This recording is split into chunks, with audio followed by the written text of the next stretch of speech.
Welcome to Harry's Cosmos. Today's adventure. What if Sirius and Andromeda Black raised Harry and Hermione together? If you haven't already, smash that subscribe button and ring the bell so you never miss a story. Now let's begin. Chapter 1. Free Sirius. The motorbike came down out of a sky the color of a bruise, and Sirius Black already knew before his boots touched the ruined path that the worst night of his life had arrived ahead of him. Godric's hollow lay quiet under the 1st of November.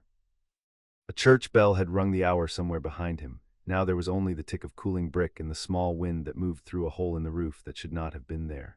The cottage stood with its upper floor torn open to the stars. Light from a single surviving lamp leaked out across the garden gate, and against that light Sirius saw the door hanging from one hinge, and he stopped breathing. He had ridden here on a feeling. That was the truth of it, and he would hate himself for it later, that he had felt the wards die from 40 miles away, felt the thing he had built with James come apart like a knot pulled loose, and had still wasted 4 seconds sitting on his bike telling himself it was nothing. 4 seconds. He took the path in 3 strides now to make up for them, and it did no good because the dead do not care how fast you run. James was at the bottom of the stairs. Sirius did not let himself look long. He had seen men dead in the war and had taught himself the trick of seeing them in pieces. A hand here, a coat there, never the whole, never the face. The trick failed him completely on the threshold of his best friend's house. James Potter lay with his wand a yard from his open hand, thrown there, useless, because he had gone to buy seconds for the people upstairs with nothing in his fist at all. Sirius made a sound he didn't recognize as his own and went up the stairs 2 at a time. The nursery door was off its frame. Lily was inside, fallen across the floor between the door and the cot, and she had not been holding a wand either. She had been holding the space in front of the cradle with her body, and the body had not been enough, and yet Sirius stood in the wreck of the little room and tried to understand it, and yet the cradle was not empty. A child was sitting up in it, holding the bars, watching him. "Harry," Sirius said. The boy's hair was black and wild like his father's, and his eyes were green like his mother's, and on his forehead a cut had been opened in the exact shape of a lightning strike, raw and weeping at the edges. He was not crying. That was the thing that broke Sirius open where the bodies had only stunned him. The boy was 15 months old and his whole world had been blown apart around him, and he was not crying, he was only looking, the way children look when they have decided the adults will explain everything in a moment. "Pafu," Harry said and reached up. Sirius crossed the floor and lifted him out of the cot and held him against his chest hard enough that the boy squirmed, and then made himself loosen his arms because you did not crush the only thing left. Smell of the child's hair was warm and ordinary in a room that smelled of scorched stone and the iron tang of the curse that had gone wrong. Sirius pressed his mouth to the top of the small head and stood in the dark and let himself shake once all the way through, the way you let a fever break. Then he heard the engine. It was not his. His own bike sat dead on the path. This was something heavier, and it came with a light that swept the garden white, and a voice he knew calling his name with grief already in it. "Sirius, Sirius Black, oh no, no, no, no." Hagrid filled the broken doorway like a felled tree set upright. He had a lantern and a great pink umbrella and a face running with tears into his beard, and when he saw James at the foot of the stairs, he set the lantern down very carefully, as if a loud noise might hurt the dead, and he stood there with his huge hands hanging empty. "They told me at the ministry," Hagrid managed. "They felt it go. Dumbledore sent me straight off. He said, get the boy, Sirius, get Harry and bring him." "Bring him where?" Sirius said. His voice came out flat. He was already underneath the grief, beginning to think, which was the one inheritance from his mother's house he had never managed to throw off, that cold clockwork at the bottom of him that started turning when everything else stopped. To his aunt's, Lily's sister. Dumbledore's got it all arranged. Hagrid wiped his face with the back of one hand. "Blood protection," he says. "Safest place for him, his aunt." Sirius looked down at Harry, who had taken a fistful of his collar and was holding it the way drowning men hold rope. Petunia Dursley, who spat in Lily's wedding and never wrote her once, that aunt. "It's what Dumbledore wants. I know what Dumbledore wants." Sirius said it gently because none of this was Hagrid's fault, and Hagrid was the second person tonight who had loved James and would never see him again. "I'm his godfather, Hagrid. It's in the will. James and Lily wrote it down with 3 witnesses and lodged it at Gringotts. If anything happened, Harry goes to me, not a cupboard in Surrey." Hagrid's face worked. "Dumbledore said, Dumbledore can say it to me himself," Sirius said, and the cold clockwork turned another notch, and a name surfaced in it like a body coming up through ice. Peter. He had done this. Not Voldemort. Voldemort was only the wand. Peter Pettigrew had been the secret keeper. Sirius and James had cooked the plan between them, the bluff inside the bluff. Make the world think Sirius held the secret, the obvious choice, the loud and reckless friend, and slip the truth instead to small gray Peter, who no one would ever suspect. It had been Sirius's idea. He had been so proud of it. He had talked James into it 3 weeks ago in this very house, over a bottle, laughing, and Peter had sat in the corner with his pale hands folded and let them. The cold thing at the bottom of Sirius turned all the way over and became something with teeth. Hagrid. He heard how level his own voice was and was distantly impressed by it. I need you to do something for me, and I need you to do it exactly. Take Harry.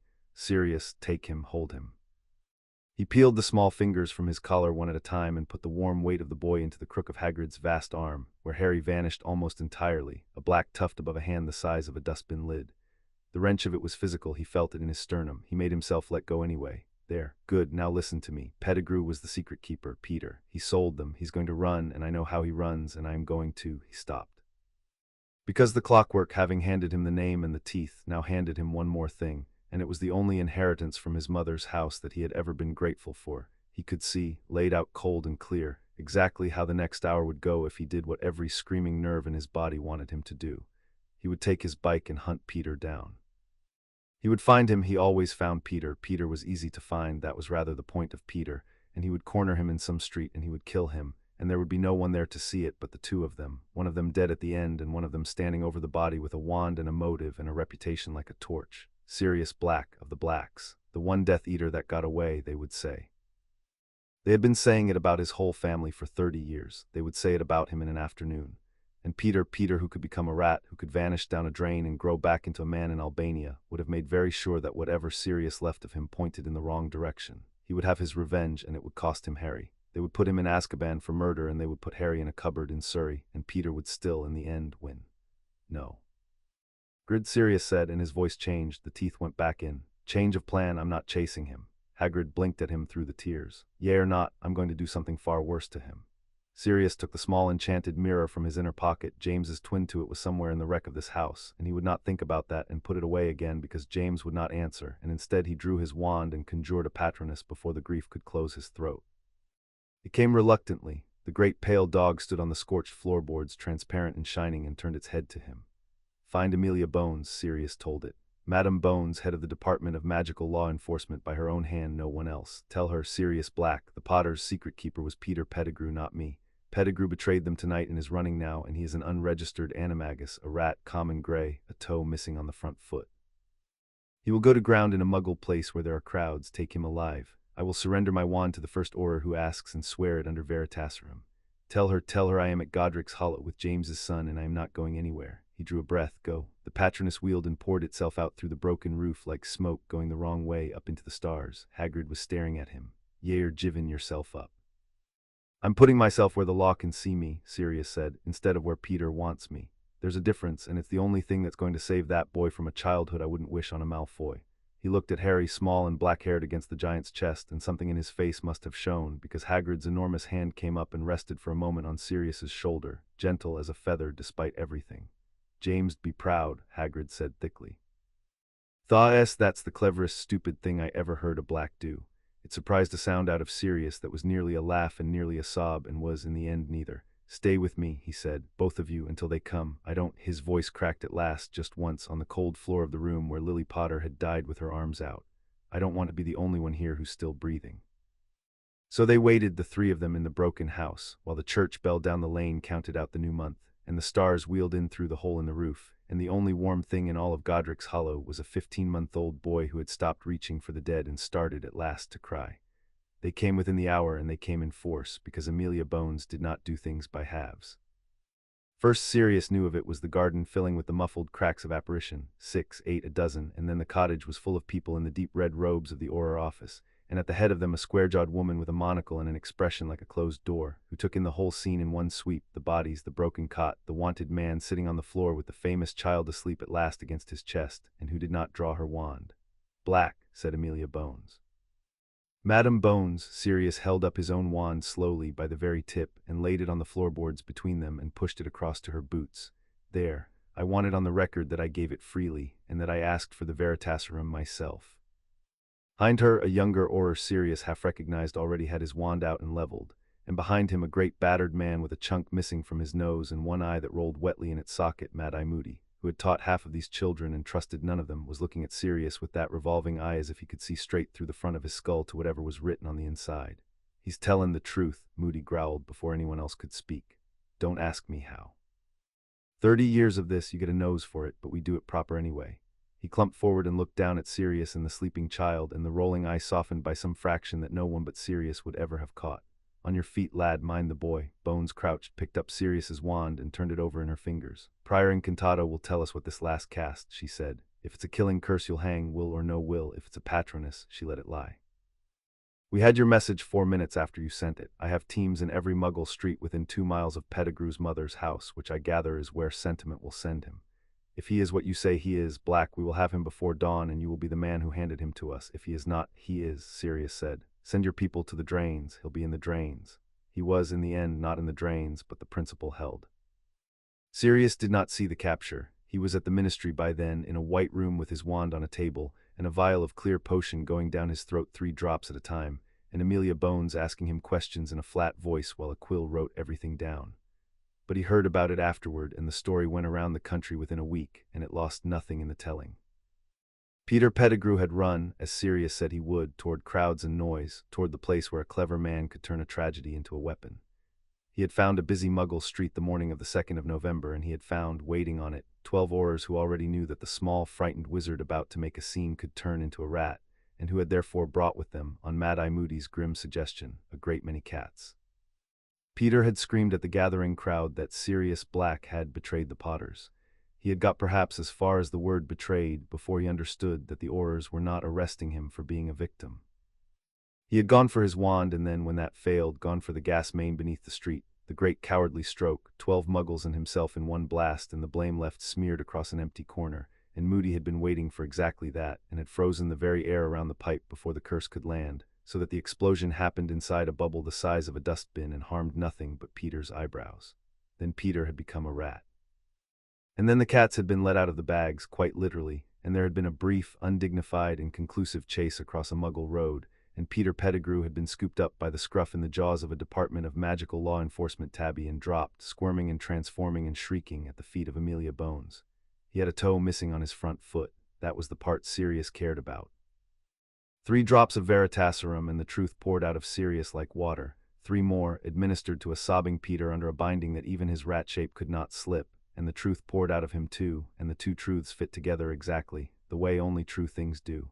Peter had been the secret keeper. Peter had carried the secret to Voldemort with his own paws. Peter had spent a year passing James's movements to the Death Eaters, and had wept the whole time and told himself he had no choice, which was the particular genius of Peter, that he could betray you and pity himself for it in the same breath. By the end of the first week of November, the Wisengamot had heard all of it. The hearing itself took half a day, and Sirius would remember almost none of it: the rows of plum-colored robes, the cold of the chained chair he was made to sit in even cleared, the dull recitation of his own life read back at him by strangers, except for the one part that mattered, which came at the very end after the verdict, when it should all have been over. Albus Dumbledore rose from his seat as Chief Warlock. Sirius had not spoken to him since the funeral plans began. He had seen him across rooms, white-bearded and grave, a man who carried the whole war in the bag under his eyes and who had loved James and Lily as much as anyone alive who was not in this chair. And when Dumbledore rose now and looked down at him over the half-moon spectacles, his voice was gentle, and that was somehow worse than if it had been hard. "The Wisengamot has cleared you, Sirius, and I rejoice in it," Dumbledore said. "No one in this chamber doubts your love for the boy. But love is not the only thing a child needs, and I must speak now of his safety, because there is no one else who will." He folded his long hands. "When Lily Potter died for her son, she left a protection on his blood deeper than any ward I could build, but it lives only where her blood lives, in her sister's house. While Harry can call that place home, no servant of Voldemort can touch him there. I had arranged for him to go to Petunia Dursley for that reason, and that reason alone. Would ask you to honor it. Let the boy grow up shielded. You may visit, you may love him, but let him sleep under the only roof in Britain that the Dark Lord's followers cannot breach." It was a good argument. Sirius, sitting in the chained chair, felt the cold clockwork at the bottom of him turn the thing over and find, to his fury, that it was at least half true. There was something in the blood. He could feel it himself, faintly, the residue of whatever Lily had done. The old man was not lying. But Amelia Bones spoke before Sirius could, and her flat voice cut across the chamber like a blade laid on a table. "With respect to the Chief Warlock," she said, "this is a court, not a nursery, and we have one document before us with legal force tonight, and it is not a theory about blood. It is the last will of James and Lily Potter, witnessed and sealed, naming Sirius Black sole guardian. Lily Potter knew her sister better than any of us. If she had wished her son raised in Surrey, she had every chance to write it down. She wrote down the opposite. She let that sit. The protection the Chief Warlock describes may be real. I will not pretend to judge old magic, but the law does not hand a grieving child to a household that did not want him, on the strength of a ward we cannot see, over the explicit written wish of his murdered parents. The boy goes to black. That is the finding of this court. The matter of his protection is for his guardian to solve, and Mr. Black has just demonstrated, I think, that he is rather good at solving the unsolvable. There was a silence. Then, slowly, Dumbledore inclined his head to Bones, to the chamber, last of all to Sirius, and sat down, and the matter was legally finished. But as the Wizengamot filed out, the old man came down the steps and stopped beside the chained chair and bent and said very quietly, so that only Sirius could hear it over the scrape of departing robes, "I hope you're right, my boy. I hope it with all my heart. But you have taken something from my hands tonight that I was holding for a reason, and one day, not soon, but one day, you and I are going to have this conversation again."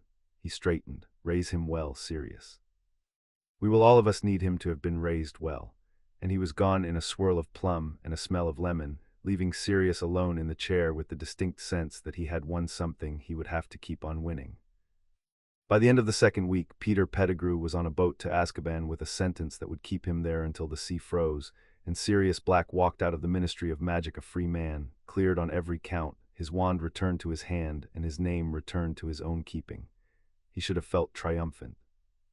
He stood on the marble floor of the atrium with people he had never met staring at him. The man who had done the cleverest stupid thing, the Black who had turned out good after all, and he felt nothing but the great cold space where James used to be, and underneath it, rising now that the fight was over and there was nothing left to fight, a terror so pure it nearly put him on the floor, because they had given him something on his way out. A document sealed with the Potter crest and the Gringotts mark, the relevant portion read aloud to him by a tired official who had clearly read it aloud 40 times that month to 40 grieving people. James Fleamont Potter and Lily Potter, being of sound mind, did appoint Sirius Orion Black as godfather, and in the event of their deaths, as sole guardian of their son, Harry James Potter, sole guardian. Sirius Black, 22 years old, who had run away from his own family at 16 because he could not be trusted to brush his own teeth without turning it into a duel, who owned one motorbike, half a flat, and a leather jacket, who had spent the last 3 years learning to kill people and not 1 minute learning anything else, was now responsible for the survival, the feeding, the schooling, the bath time, the nightmares, and the entire human soul of the most famous orphan in the wizarding world. "Mr. Black," the official said, "Sir, you've gone rather gray." "I'm fine," Sirius lied. He was not fine, and the getting of Harry had been its own small war. The ministry had kept the boy in the Auror creche during the trial, in the care of a square little witch named Mrs. Pinch, who ran the place with the brisk mercy of someone who had handled a great many of the war's smallest casualties. Sirius had gone every evening. The first night they had nearly not let him in. A man on trial for the murder of the child's parents did not, the duty clerk explained primly, ordinarily get unsupervised access, and Sirius had stood at the barrier with his jaw set, ready to make the kind of scene that ended careers, when Mrs. Pinch had come out, looked at him for the length of one breath, and said over the clerk's shoulder, "He's the only one the Potter boy stopped screaming for. Let him in, you daft article." So they let him in, and every evening for 2 weeks, while strangers in plum robes decided whether he would spend the rest of his life with the Dementors, Sirius Black sat on the floor of a ministry nursery with James's son in his lap and built from nothing, with no idea what he was doing, the only thing that had ever mattered to him more than revenge. Harry had not trusted it at first. He was a clever child, too clever already, watchful in a way that hurt to see, and he had learned in one catastrophic night that the people who held you could be taken away between one breath and the next.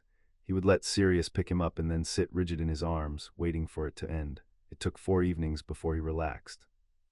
6 before he laughed. Sirius had transfigured a wooden block into a small black dog that chased its own tail across the floor, and Harry had watched it with grave green eyes and then all at once broken into the helpless belly laugh of a child who has briefly forgot to be afraid, and the sound of it had gone through Sirius like a blade and a benediction at once.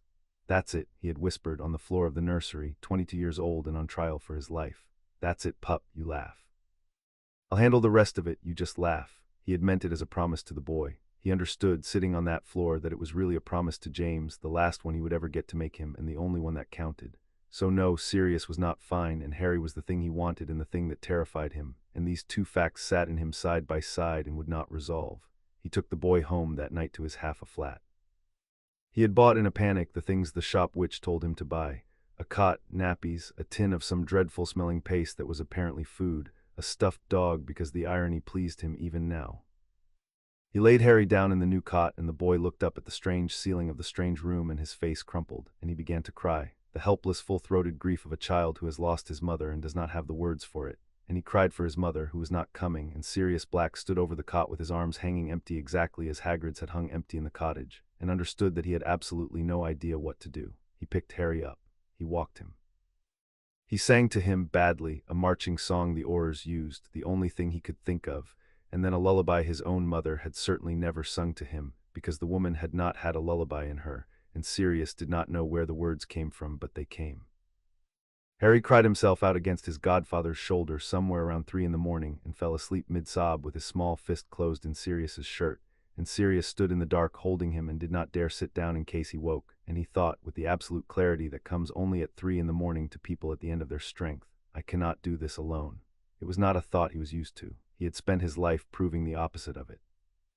But he stood there with James's son asleep against him and let it be true, and once it was true a name came with it, the way Peter's name had come on the cold floor of the cottage, except that this name came warm. There was one person in the whole sprawling poisonous tree of the Black family who had ever in his lifetime chosen love over the family and made it stick. One who had been burned off the tapestry as he had been burned off the tapestry, blasted out of the family for the crime of marrying a man she loved instead of a man with the right blood. One who had a house in Bromley and a muggle-born husband and a daughter, and by every account Sirius had ever heard, a backbone made of the same stuff that ran in him, only she had learned to use hers for building instead of burning. His cousin, Andromeda. He had not spoken to her in 6 years. The last time she had been 20 and newly pregnant and still spined at a family gathering he had been dragged to, telling their Aunt Walburga, his mother, to her face that she would rather raise her child in a ditch than on the lies this family fed its young. And Sirius, 14 and miserable, had watched her walk out of Grimmauld Place with her head up and had thought, with the first clear hope he had ever had, it can be done. You can leave and live. He had left 2 years later because she had shown him it was possible. Sirius looked down at Harry, asleep and ruinous in his, and made the decision the way he made all his best decisions, which was completely and at once. Right, he said softly to the sleeping boy, we're going to go and find someone who actually knows what they're doing. Andromeda Tonks opened her own front door at 9:30 on a wet Thursday in November and found, on her step in the porch light, a man she had not seen in 6 years holding a child she had only ever read about in the papers. She knew him at once. The black look was unmistakable, the fine dark hair, the gray eyes, the bones the family bred for like racehorses, but it had been put through something. He was thinner than he should be. There were hollows under his eyes a man of 22 had no business owning. He was holding the boy the way you hold something you have already decided to die before dropping, and the boy was asleep against his chest with a livid red scar just visible at his hairline, and Sirius Black looked at his cousin across the threshold of her warm, bright, ordinary house and said the only thing he had come there to say. I don't know how to do this, said Sirius. Andromeda, I haven't got the first idea. They gave him to me and I sang him an Auror song, I didn't know any others, I've got a tin of paste in my pocket because a woman in a shop told me to, and he wakes up crying for Lily and I can't. He stopped. His jaw worked. You're the only person I've ever known who got out of that house and built something good on the other side. I haven't anyone else who'd understand both halves of it. Please, I don't know how to do this and I am so afraid I'm going to get it wrong. The rain came down steady on the path behind him. From somewhere up the stairs inside, a child's voice called out, Mum, who is it? High and curious, 8 years old. From somewhere deeper in the house, a kettle had begun, very faintly, to sing. Andromeda Tonks looked at her cousin and at the orphan and at the tin of paste making a square bulge in the pocket of a leather jacket that had no business out in this weather, and something moved across her face that was grief and welcome and the particular fury of a woman looking at a wrong she means to spend years putting right. She stepped back from her own door and held it wide. Then we'll do it together, said Andromeda. Get in out of the rain, Sirius. You're letting the cold in on the baby. He came in, of course he came in. And the door of the warm, bright house closed behind him on the November dark, and in the hall a thin, dark-haired girl of 8 was leaning over the banister with her hair changing from brown to bright, excited pink as he watched Tonks.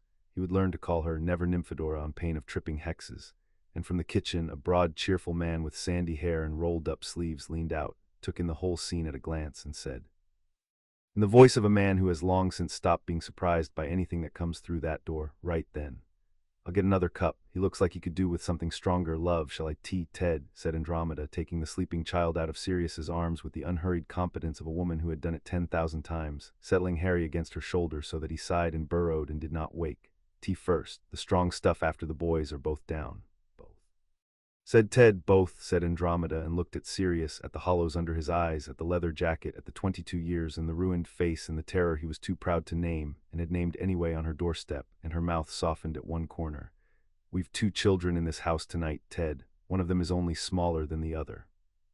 And Sirius Black, who had not wept at his own trial, who had not wept handing his wand to Amelia Bones, who had wept exactly once in a broken cottage and once more over a cot at 3 in the morning, sat down at a stranger's kitchen table in Bromley with the rain on the window and his godson asleep in his cousin's arms, and put his face in his hands, and let himself, for the first time since the sky turned the color of a bruise, be held up by someone other than himself. Outside, the rain came down on the ordinary street. Inside, the kettle sang, and a pink-haired girl crept down the stairs to look at the famous baby, and a kind man set out 4 cups instead of 3, and the worst night of Sirius Black's life finally, mercifully ended, not in a cell, not over a body, not alone, but at a kitchen table in a house where the door opened to him, in the only corner of his enormous ruined family where love had ever been allowed to grow. He did not know yet about the years that were coming. He did not know about the small, fierce girl in Crawley who would arrive in their lives like a comet, or the house in London that would learn, slowly and against its own foul nature, to love the children it was meant to corrupt. He did not know about the old men who would come for the boy, or the old enemy who would come for them all, or the way the family would knit itself back together one impossible thread at a time. He only knew that night that he was not going to do it alone. It turned out to be enough to start with. Chapter 1 and Chapter 2. The Black household. The house in Bromley was not large, but it had learned over 8 years of Tonk's family life to be exactly as large as it needed to be, and within a month of Sirius and Harry arriving on the doorstep, it had quietly grown a nursery. No one had built it. Andromeda had simply opened a door that had previously been a linen cupboard, looked at it with the particular expression she wore when reality was being inconvenient, and said, "This will do." By the next morning it was a small bright room with a window that had not been there the day before, a cot, a low shelf, and a charmed mobile of silver stars that turned slowly under the ceiling and put a soft moving light across the walls. Ted called it the spare room and pretended it had always been there. Sirius, who had grown up in a house that resented its inhabitants, stood in the doorway of a room that had been made out of love overnight and had to go and sit on the stairs for a moment before he could speak. He was, it turned out, a catastrophe of a father in nearly every measurable way and a triumph in the one that mattered. He could not, for instance, manage breakfast. The first time Andromeda left him alone with the kitchen, he produced something that was technically porridge and philosophically an act of war, and Harry, who was not yet 2 and already possessed of standards, had taken one mouthful and given his godfather a look of such profound betrayal that Ted, watching from the doorway with a cup of tea, laughed until he had to sit down. Sirius could not do nappies without making the whole thing into a duel. He could not, for the love of Merlin, get the boy to sleep on any schedule recognized by healers, midwives, or the natural order of the universe, but he could make Harry laugh. He could do it when no one else could. When the boy woke screaming from dreams he had no words for, green flashes, and a cold, high voice that no 15-month-old should have to carry. Sirius would come into the dark nursery and become Padfoot, the great shaggy black dog, and climb his ridiculous bulk into the cot, and Harry would bury his face in the warm fur and his sobs would slow and stop, and in the morning Andromeda would find a man-sized dog folded impossibly into a child's cot with a toddler asleep on its flank, and she would stand in the doorway and let the fury she still carried, at her family, at the war, at every wrong that had put this child here. Softened by 1 degree because whatever else Sirius Black was, he had walked into the fire for this boy and never once looked for the way out.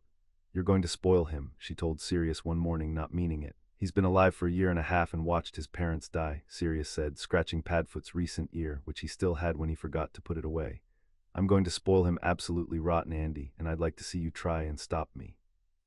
"I'm not going to stop you," said Andromeda. "I'm going to teach you the difference between spoiling a child and never telling him no, because they are not the same thing, and the day you confuse them is the day I take over." She put a properly made bowl of porridge in front of Harry, who fell on it with relief. "That's the arrangement, Sirius. You love him loud and I'll love him steady, and between us he might come out the right way up." It became the architecture of the whole household, that division, though no one ever wrote it down. Sirius was the warmth and the noise and the wild delight of being alive. Andromeda was the floor under all of it, the thing that did not move. Ted was the leavening, a muggle-born who had married into the most poisonous family in Britain and emerged not bitter but amused, who taught Harry to laugh at things that were genuinely funny rather than merely loud, and who treated the entire dramatic Black bloodline as a long-running comedy he was privileged to have a seat for.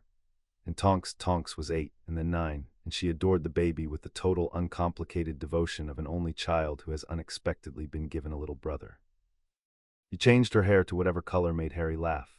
She let him pull her nose into a pig-esque snout and squealed on cue. She appointed herself with great seriousness his chief protector and informed Sirius that when she was an Auror, she was going to be an Auror, Harry would be her partner, and that was simply decided. "He's going to be a baby for a while yet, Dora," Sirius said.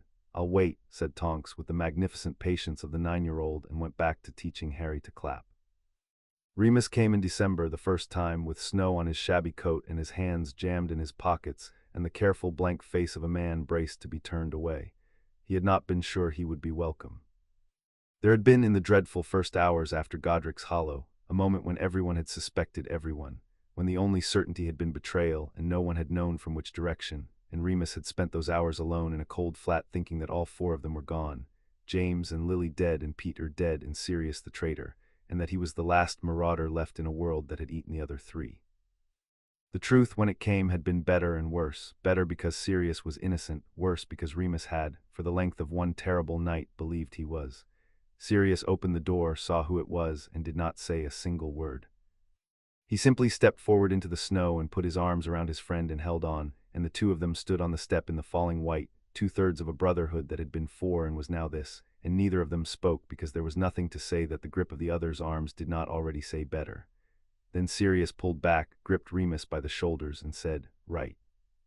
Come and meet your nephew, Moony. He's revolting. He's just learned to throw food, and he's got an arm on him like a beater." James would weep. And Remus laughed, a cracked, unused sound, and came in out of the cold, and that was the moment the brotherhood became three and decided to live. He was good with Harry in a different way than the others. Where Sirius was thunder and Tonks was a circus, Remus was quiet, and Harry, who got plenty of thunder, gravitated to the quiet like a plant to a window. Remus read to him. He had a low, even voice and an endless supply of stories, and he would sit with the boy in the crook of his arm and read until Harry's eyes went heavy, and over the months it became the boy's favorite thing in the world, the books and the voice and the warm uncle who smelled faintly of old paper and 3 days a month of something wilder. They told Harry about the moon when he was old enough to ask. Andromeda was firm on that. "No lies in this house," she said. "The family lied to its children for centuries, and look what it grew." So when Harry, 4 years old by then, noticed that Uncle Moony went away once a month and came back pale and tired, they did not pretend. Sirius explained it the way only Sirius could, sitting on the floor with the boy, perfectly serious. That Uncle Moony turned into a wolf when the moon was full, and that it hurt him, and that the bravest thing about Uncle Moony was that he turned back into himself every single time and kept being kind, when the world had given him every excuse not to be. "Is he a bad wolf?" Harry asked. "He's the best man I know," said Sirius. "The wolf is just something that happens to him, like the rain." He tapped the boy's nose. "We don't blame the umbrella for the storm, pup, and we don't ever let anyone tell us Moony is less than he is." "Understood, understood," said Harry, who understood, and who from that day forward would climb into Remus's lap on the bad days without being asked, and sit there, a small warm weight against the wolf, telling him in great solemn detail about whatever he had done that day, until the lines in the man's face eased. It would matter later that Harry learned this lesson so young, that worth is not the same as blood, that a person is not the worst thing that has happened to them. It would matter more than any of them could have known. But that winter it was only a small boy in a tired man's lap, in a household learning, one ordinary day at a time, how to be a family. The full moons were the proof of it, the proof that what they were building was real, and not just the warmth of people who had nowhere else to go. Remus had spent his adult life dreading the moon alone. That was the part the curse had taken from him that the potions and the precautions could not give back. Not just the pain of the change, which was terrible, but the solitude of it, the monthly reminder that he was a danger no one could safely be near, that the kindest thing he could do for the people he loved was to lock himself away from them once a month and suffer where they could not see. He had made his peace with it the way a man makes peace with a wall, by deciding to stop walking into it. He expected nothing else. He had stopped years ago even wishing for it. Andromeda put an end to that within the first year. She did it the way she did most things, which was to look at a problem everyone else had accepted as unsolvable and quietly refused to accept it. There was a black property in the country, a rambling old place with a walled wood, unused for decades, and she warded it herself, a full month of careful work, until it was a place where a transformed werewolf could run a whole night safely and harm nothing and no one. And on the next full moon she handed Remus the keys and said, "You're not doing this alone anymore. Sirius will be with you. That's not a request, Remus, it's how this family operates, so you may as well stop arguing now and save us all the time." Remus had argued anyway, of course, about the danger, about the imposition, about all the careful reasons he had built his life around. And Sirius had listened to about 30 seconds of it and then turned into Padfoot and sat down on Remus's feet and refused to move, which was, Remus had to admit, an unanswerable counter-argument. So once a month Sirius and Remus went to the walled wood, and the wolf came, and it was not alone.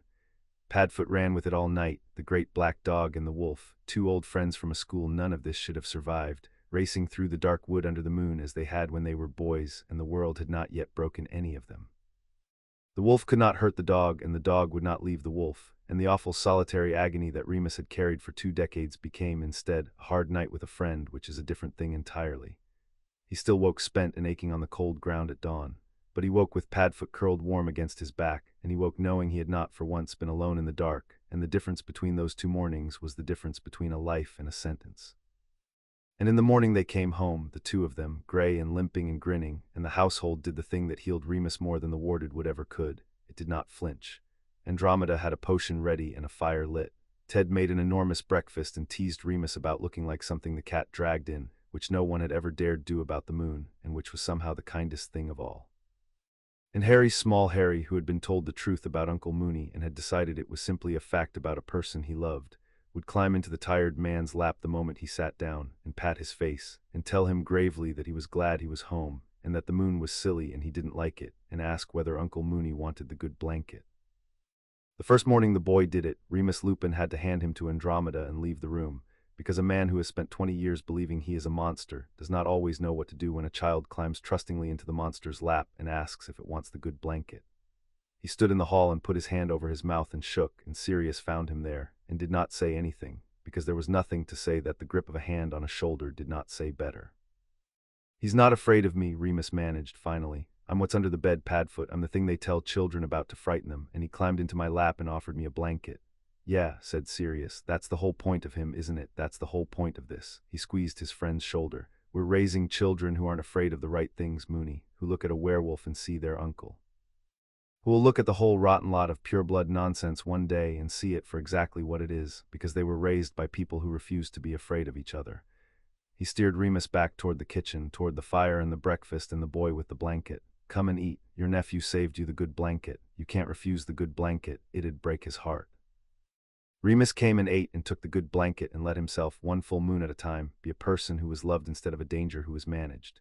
And it was, he would say years later, the thing that had given him his life back more than any potion ever brewed. A warded wood, a friend who would not leave, and a small boy who looked at the worst thing about him and saw simply his uncle, and offered him a blanket against the cold. There was, however, the matter of the house in London. Sirius had inherited it. That was the cruel joke of his situation. He had spent 16 years escaping the Black family, and the family in its final spite had made him its head. His uncle Alfred had died, his brother Regulus had died, his father had died, and the long grim arithmetic of pure-blood mortality had handed the lordship of the ancient and most noble house of Black to the one Black who wanted it least. With it came the vaults, the seat on the Wisengamot, the name, and the house. Number 12, Grimmauld Place, the house he had run from, he put off going for 2 years. Then Andromeda sat him down at the kitchen table one evening after the children were asleep and said, in the tone she used when a thing was no longer optional, "Sirius, the house is part of the magic now. You're the head of the family whether you like it or not, and that house is the family's heart, and it is sitting empty in London getting angrier. Houses like that do not stay empty quietly. Sooner or later it will become a problem, and I would rather we choose the day than have it chosen for us."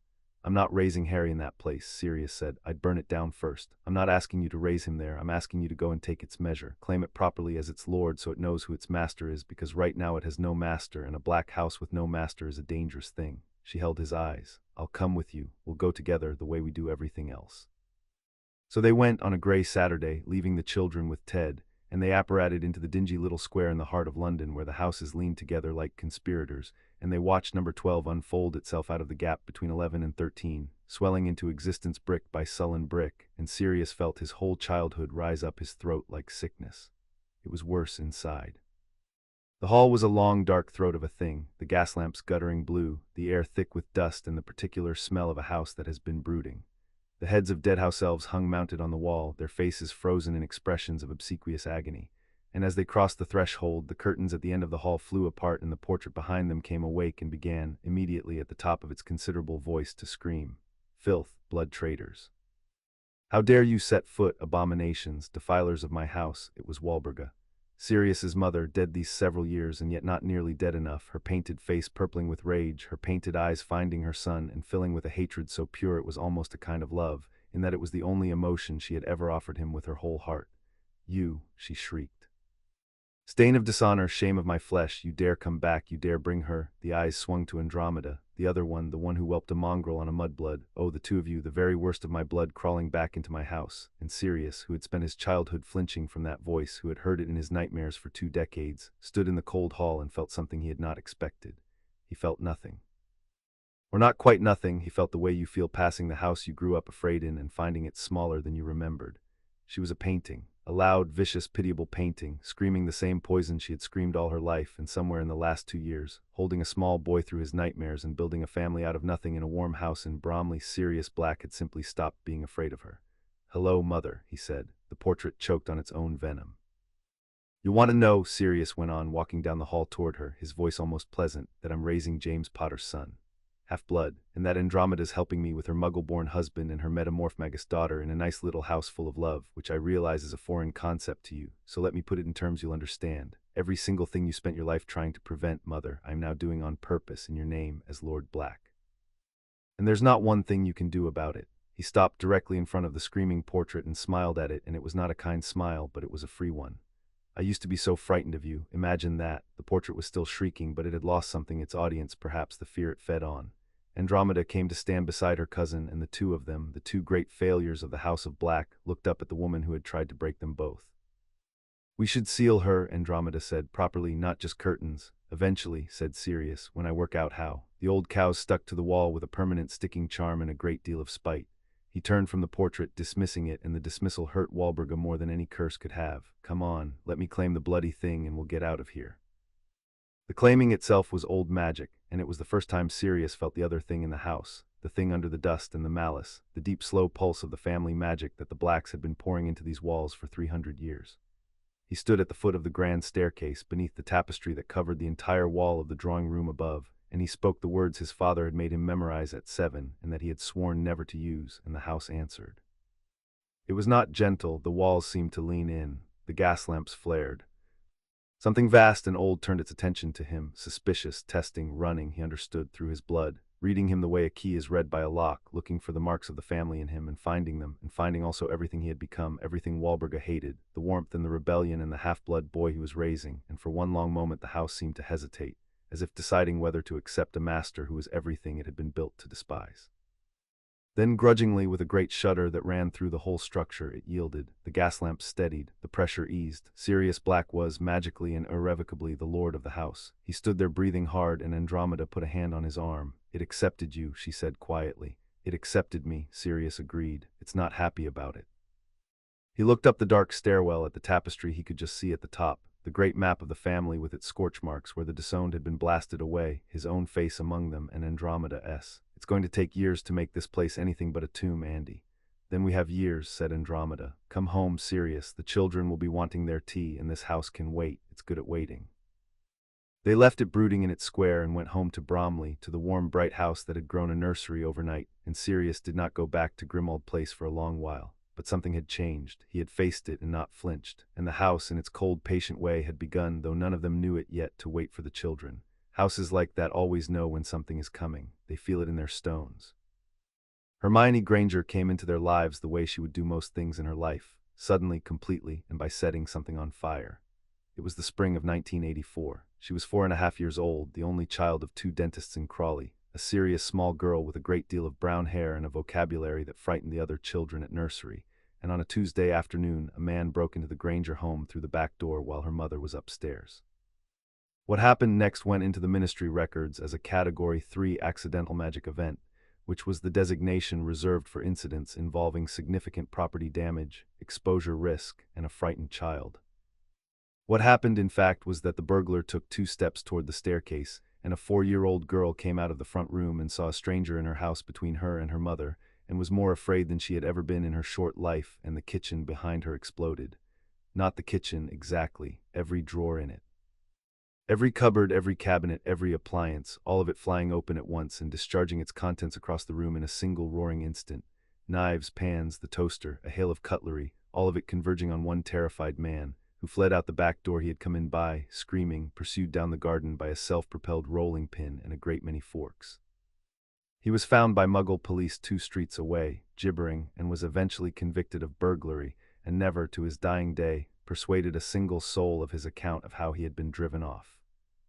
And the trace, the great net of detection the ministry laid over every underage outburst of magic, lit up over a house in Crawley, and the accidental magic reversal squad was dispatched, and the consultant healer they sent along to handle the family, because a Category 3 meant a frightened Muggle household that would need careful, kind, expert handling, was Andromeda Tonks. She arrived to find a scene she would describe to Sirius that evening as the most encouraging accidental magic event she had ever attended. The house was in chaos. The kitchen looked like a battlefield. Emma Granger was sitting at the foot of the stairs with her arms around her daughter, pale, shaking, having watched the impossible and not yet decided whether she had gone mad. And the daughter was not crying. She had the same brown hair gone wild around a small, fierce face, and she was sitting very upright in her mother's arms, and she was looking at the wrecked kitchen with an expression that was not fear, not anymore, but something far rarer in a 4-year-old. She was trying to work out how she had done it. Andromeda crouched down in front of them, set aside every protocol the ministry had given her, and said gently, "Hello, my name is Andromeda. That was a very impressive thing you just did. Would you like to know what it was?" And Hermione Granger looked at this calm, dark-haired woman who was not frightened of the wreckage, and who was talking to her and not over her, and asked the first of the 10,000 questions she would ask in the years to come. "Was it magic?" "It was magic," said Andromeda. "You're a witch, a very young, very powerful one by the look of this kitchen. And I'm here to explain everything and to put your house right and to answer absolutely every question you have, however long it takes."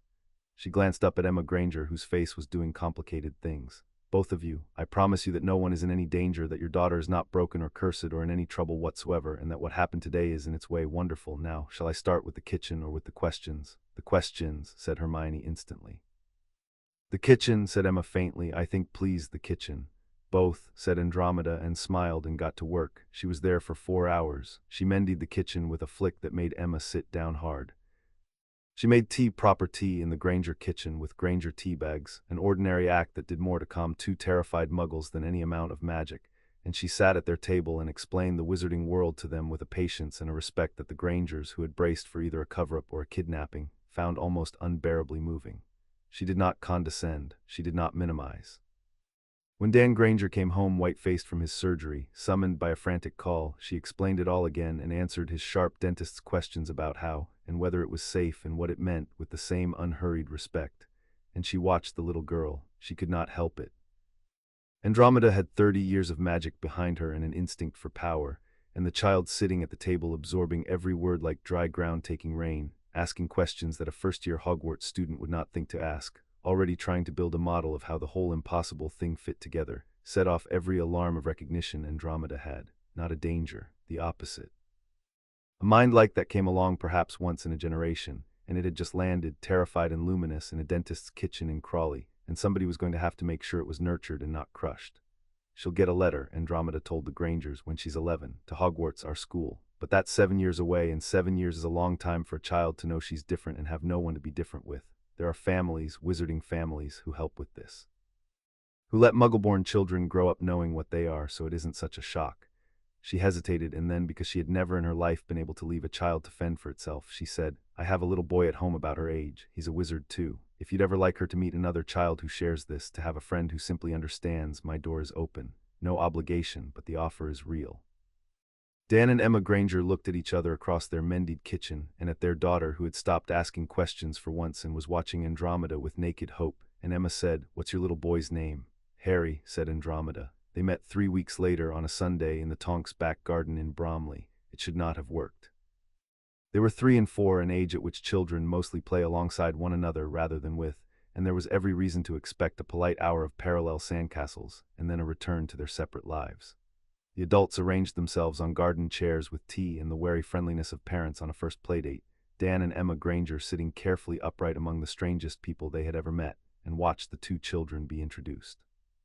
Harry Potter, not quite 4, looked at the small brown-haired girl with the enormous serious eyes. Hermione Granger, 4.5, looked back at the boy with the wild black hair and the funny scar. There was a pause of the kind that precedes either friendship or war. Then Harry said, "I've got a dog that's actually a person. Do you want to see?" And Hermione said, "That's impossible," in the tone of a small judge handing down a verdict, but yes. And Sirius, with the air of a man who had been waiting his whole life for this exact cue, turned into Padfoot. The Granger parents made a noise. Hermione did not. Hermione walked straight up to the enormous black dog that had been a man 1 second before, put her small hands on either side of its great shaggy face, looked into its eyes with the deepest concentration Andromeda had ever seen on a child, and said, "How does the matter conserve? Where does the extra go?" Padfoot, who had been a man for 30 years and a dog for 15 of them, and had never once been asked that question, looked back at her with an expression of such pure delight that Andromeda nearly spilled her tea. After that, they were inseparable, and they were inseparable in the specific way that would define them for the rest of their lives, which was this: Harry did things and Hermione understood them, and each of them, in the presence of the other, became unmistakably more themselves. Harry was fearless already at 4. He would climb anything, try anything, throw himself bodily at the world, and Hermione was relentless. She could not let a question go, could not leave a thing ununderstood, would worry at a problem until it surrendered. Apart, these were a reckless boy and an anxious girl. Together, they were something else. Harry's fearlessness gave Hermione's mind somewhere to go. Hermione's mind gave Harry's fearlessness a direction. He would do the impossible thing, and she would tell him why it had worked, and then they would do it again, better. The adults saw it within the hour and spent the rest of the afternoon pretending they hadn't, the way adults do when they have witnessed something they don't yet have words for. It became a standing arrangement. Every Sunday at first, then Sundays and Wednesdays then, as the Grangers came to trust these extraordinary people, and as Hermione began to wilt visibly on the days she was kept from her friend more and more, until the boundary between the two families simply dissolved. The Grangers came to Sunday dinners in Bromley and brought wine and Muggle stories and a bracing ordinariness that the Black household, for all its love, sometimes badly needed. Hermione had a drawer of her own clothes at the Tonks house within the year, and then a bed in the small room next to Harry, as that the house, that helpful, loving house, had quietly grown a second time. The Grangers never lost their daughter. That was the thing Andromeda insisted on fiercely from the start. Hermione had 2 homes and 2 sets of parents and the absolute right to all of them, and the Grangers would never be made to feel they had handed their child to wizards. But she was increasingly theirs too, a black-raised child in everything but blood, and the first time the 2 children combined their magic, it was an accident, and it frightened the life out of everyone, and it told Andromeda everything she needed to know about what they were going to become. It was a thunderstorm, the August Harry turned 5.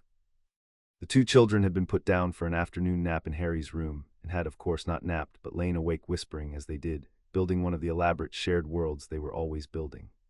And the storm came in fast off the channel, the way August storms do, and the sky went black, and the thunder cracked directly overhead, and on the windowsill outside, where a pair of blackbirds had been nesting all summer under the eave, the nest was torn loose by the wind and fell. Harry saw it go. He was at the window in a heartbeat, fearless, always first to the danger, and he saw the nest tumbling and the tiny featherless chick falling with it, down toward the stone patio 2 floors below, and he did the thing he always did, which was to want with his whole body for it not to happen.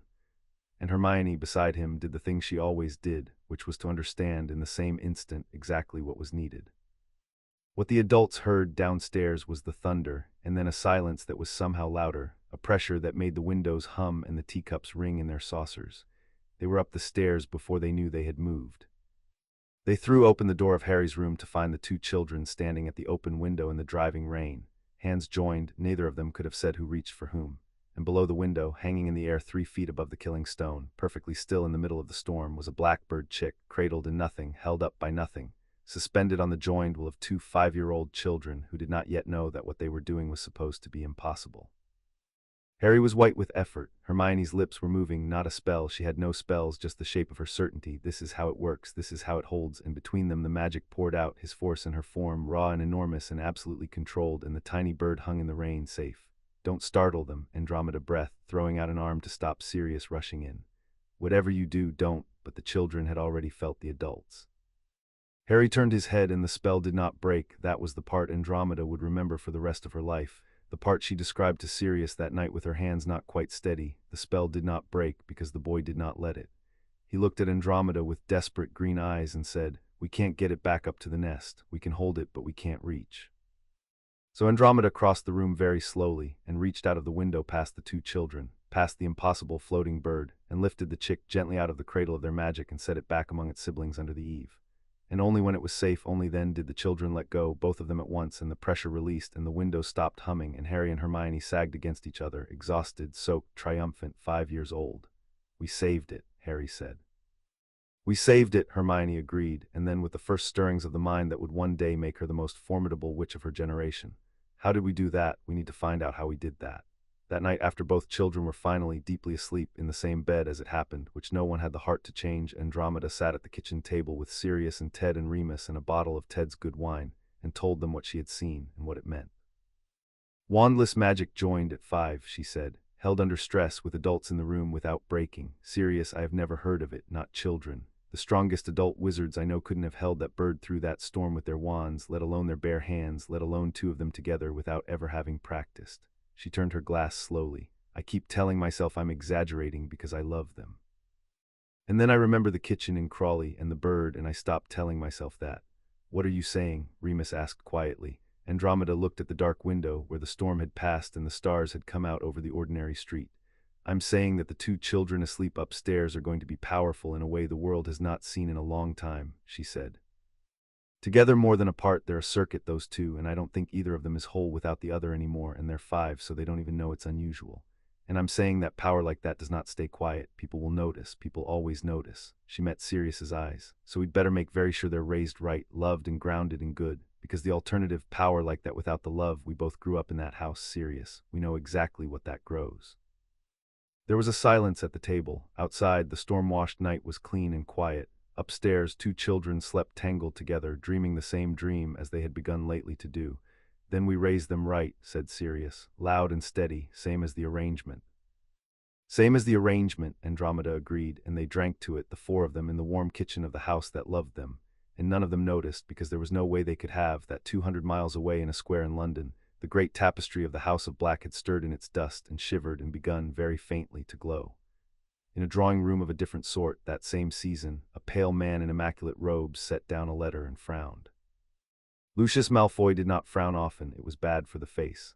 But the letter, from a contact in the ministry, the kind of contact a careful man cultivated and paid for, contained a piece of information that he turned over several times before allowing himself to be displeased by it. Sirius Black was raising the Potter boy. That much had been in the papers years ago, a 9 days wonder, the cleared man and the famous orphan. Lucius had dismissed it. Black was a disgrace, a blood traitor who would drink the family fortune and die young. The Potter boy was a scarred infant of no use to anyone for a decade at least. Neither had merited attention, but the letter said more. It said that Black had reconciled with the other disgrace, the sister Andromeda, the one who had married the mudblood, and that the 2 of them were raising the Potter boy together in some muggle-loving little house, with the wolf Lupin in and out and the metamorphed girl underfoot. And it said in a postscript the contact had clearly thought trivial, that there was a second child now, a muggle-born girl, being raised alongside the Potter boy as if she were family. Lucius read the postscript twice. He thought about the Wisengamot. He thought about the Black seat, which Black held and never used, and the Potter seat, which sat empty in trust for the boy, and what it would mean in 15 years if those 2 votes, 2 of the oldest and weightiest in the chamber, came to the floor together, controlled by a reconciled, reformed, muggle-loving House of Black with a Potter heir at its heart.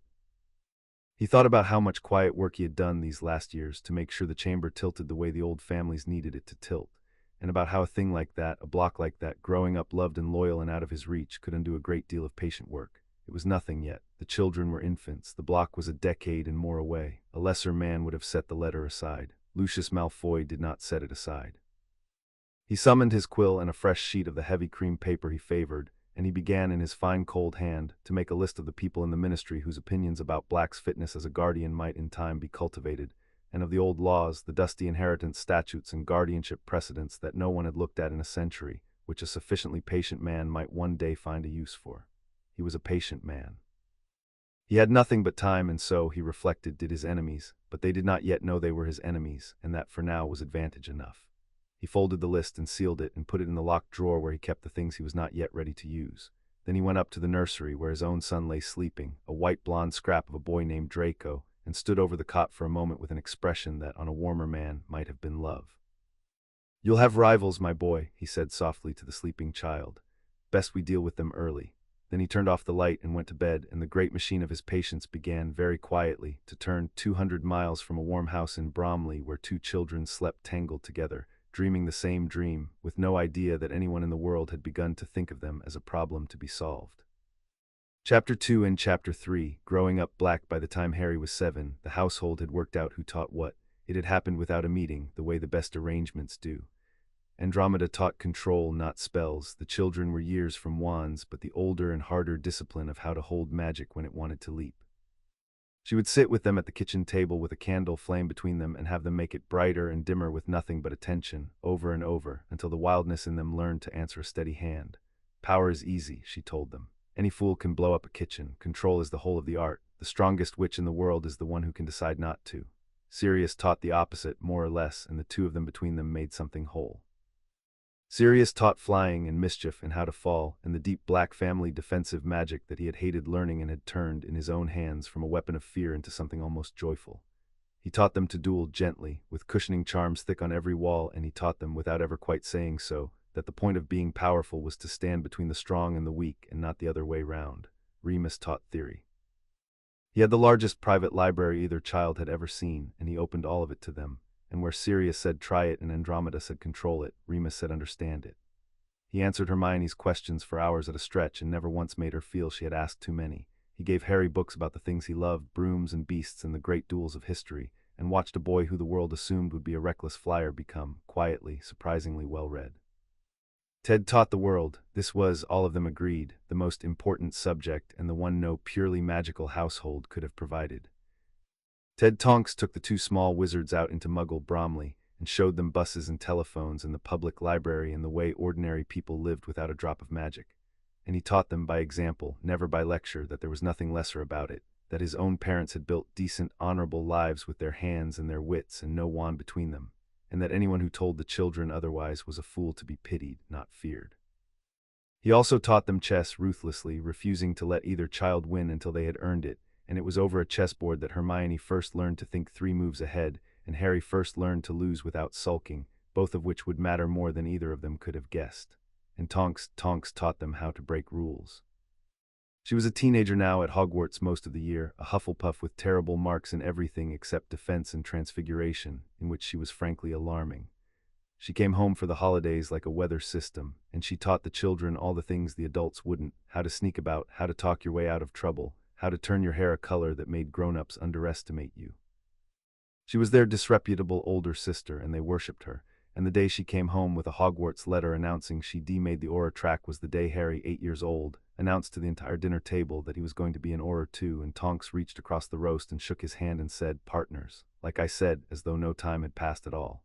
It was, by any measure, an extraordinary education. 2 children raised by a war hero and a healer and a werewolf scholar and a muggle-born sage and a metamorph rule-breaker, in a house that loved them and a country that had no idea what it was growing. And at the center of it always was the thing between Harry and Hermione, which got stronger every year and which none of the adults entirely understood. It was Ted who gave them the thing the wizarding world could never have, and he gave it to them over a chessboard and on the top deck of a Muggle bus, and it turned out to matter as much as any spell they ever learned. He took them out into ordinary London once a month, just the 3 of them, on what he called expeditions. They rode the buses and the underground. They went to the great museums and stood under the whale and the dinosaur bones. They ate chips out of paper on the embankment and watched the boats. And Ted, who had grown up Muggle-born and straddled both worlds his whole life, taught them the thing that neither the warm magical household nor the cold magical world outside it would ever have thought to teach. That the people with no magic at all had built all of this, the bridges, the engines, the museums, the whole roaring clever city, with nothing but their hands and their minds, and that there was nothing lesser about it. "Your great-grandmother on your father's side was Muggle-born, Harry," Ted told him once on the top deck of a bus crossing the river. "Did you know that? Most don't, and every single thing in this city was made by people exactly like Hermione's mum and dad, who never held a wand in their lives. Anyone who tells you magic makes you better than them," he nodded out at the lit-up city, "ask them to build you a bus. Ask them to set a broken bone without magic, the way Hermione's dad mends teeth. They can't. Different doesn't mean better, kids, it just means different. Don't ever let the magical world make you forget that, because it'll try. It tries with everyone." Hermione, who had been quietly afraid for years that her 2 worlds saw her parents as lesser, looked at Ted Tonks with naked gratitude, and Harry, who absorbed his family's values the way other children absorbed weather, took it in as simple fact, and it became, years later, part of why the 2 of them would walk into a world that sneered at Muggle-borns and refuse utterly to believe the sneer. And then there was the chess. Ted was a vicious chess player, and he refused, on principle, to let either child win. "Losing is a skill," he said, the first time Harry overturned the board in a 7-year-old fury. "Bigger skill than winning, and rarer. Anyone can be gracious when they're ahead. Set it up again. We go until you can lose without throwing my pieces across the kitchen, and then we keep going until you can win without gloating, and somewhere in the middle of all that you'll learn to actually think, which is the only point of the whole exercise." So they played, week after week, and Ted beat them week after week, and slowly the 2 children learned the thing he was really teaching, which was not chess at all. Harry learned patience, to stop hurling himself at the board the way he hurled himself at the sky, to wait, to set a trap and let it close. And Hermione learned the thing that would one day win a war. She learned to think not one move ahead but five, to see the whole board, to find the move her opponent had not considered because he was too certain of his own plan to look for it. She beat Ted for the first time the winter she was 9, and she did it by sacrificing her own queen, a move so reckless that Ted laughed out loud and reached for the obvious capture, and walked his king straight into the trap she'd built 3 moves earlier behind the bait. He sat back and looked at the board for a long moment, and then at the small, fierce girl across it, and he did not say well done. He said something better. You just learned the most dangerous thing there is love, said Ted Tonks. You learned that a clever enemy's confidence is a weakness you can use. He saw a free queen and stopped thinking. You let him think he was winning right up until the second he'd already lost. He reset the board, shaking his head. Remind me never to get on the wrong side of you in anything that matters. Merlin help whoever does. Hermione Granger kept that too, the move her opponent had not considered, the confidence she could use against him. And 3 years later, on the floor of the Wisengamot, with the greatest wizard alive so certain of his own argument that he had never thought to check whether the law was on his side, she would reach across a board far larger than Ted's kitchen table and take his king with a move he never saw coming, and she would think, for one bright, vicious, satisfying second, of a sacrificed queen and a muggle dentist's nephew beloved saying, remind me never to get on the wrong side of you. That was the thing about the way they were raised. None of it was wasted. The flying and the chess, the museums and the candle flames, the loud love and the steady love and the muggle wisdom and the rule-breaking, it all went in and it all stayed, and it all came back out years later exactly when it was needed, because that is what a real education is, and that is what a real family gives, and the 2 children at the center of that warm, noisy house were getting more of both than anyone in the wizarding world had any idea. The flying lesson happened the summer Harry was 7, and it became family legend, told and retold at every Christmas thereafter with the embellishments growing like ivy. Sirius had bought Harry a child's broom, a comic cushion, charmed not to rise more than 6 feet or go faster than a brisk walk, and Harry had taken to it the way his father's son was always going to, which was to say completely and without a shred of caution. Hermione had refused to ride it at all for the first 3 weeks, on the entirely reasonable grounds that it was a stick that defied gravity through mechanisms no one would adequately explain to her, and Hermione did not trust things she did not understand. This had driven Harry to distraction. It's brilliant, he kept telling her. You just lean and it goes, you don't have to understand it, you just have to feel it. I am not getting on a flying broomstick on the basis of feel, said Hermione, age 7, with the dignity of a small high court.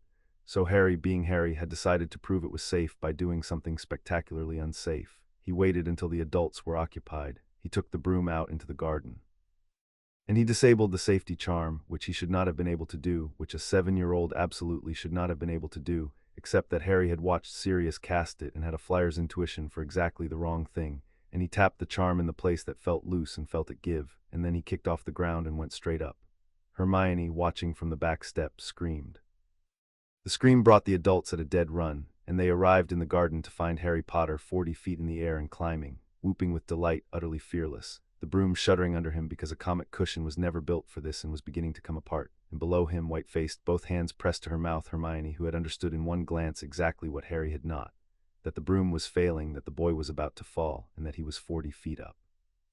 Sirius had his wand out, Andromeda had hers, but it was August and the air was thick and the boy was high and moving, and a cushioning charm on the ground would not stop a fall from that height, and for one frozen second the 2 best adult wizards present did the arithmetic and came up short. And Hermione did not. She did not have a wand. She had never cast a deliberate spell in her life. What she had was a boy she loved in the air about to die, and a mind that had spent 3 weeks demanding to know exactly how a broom held a body against gravity.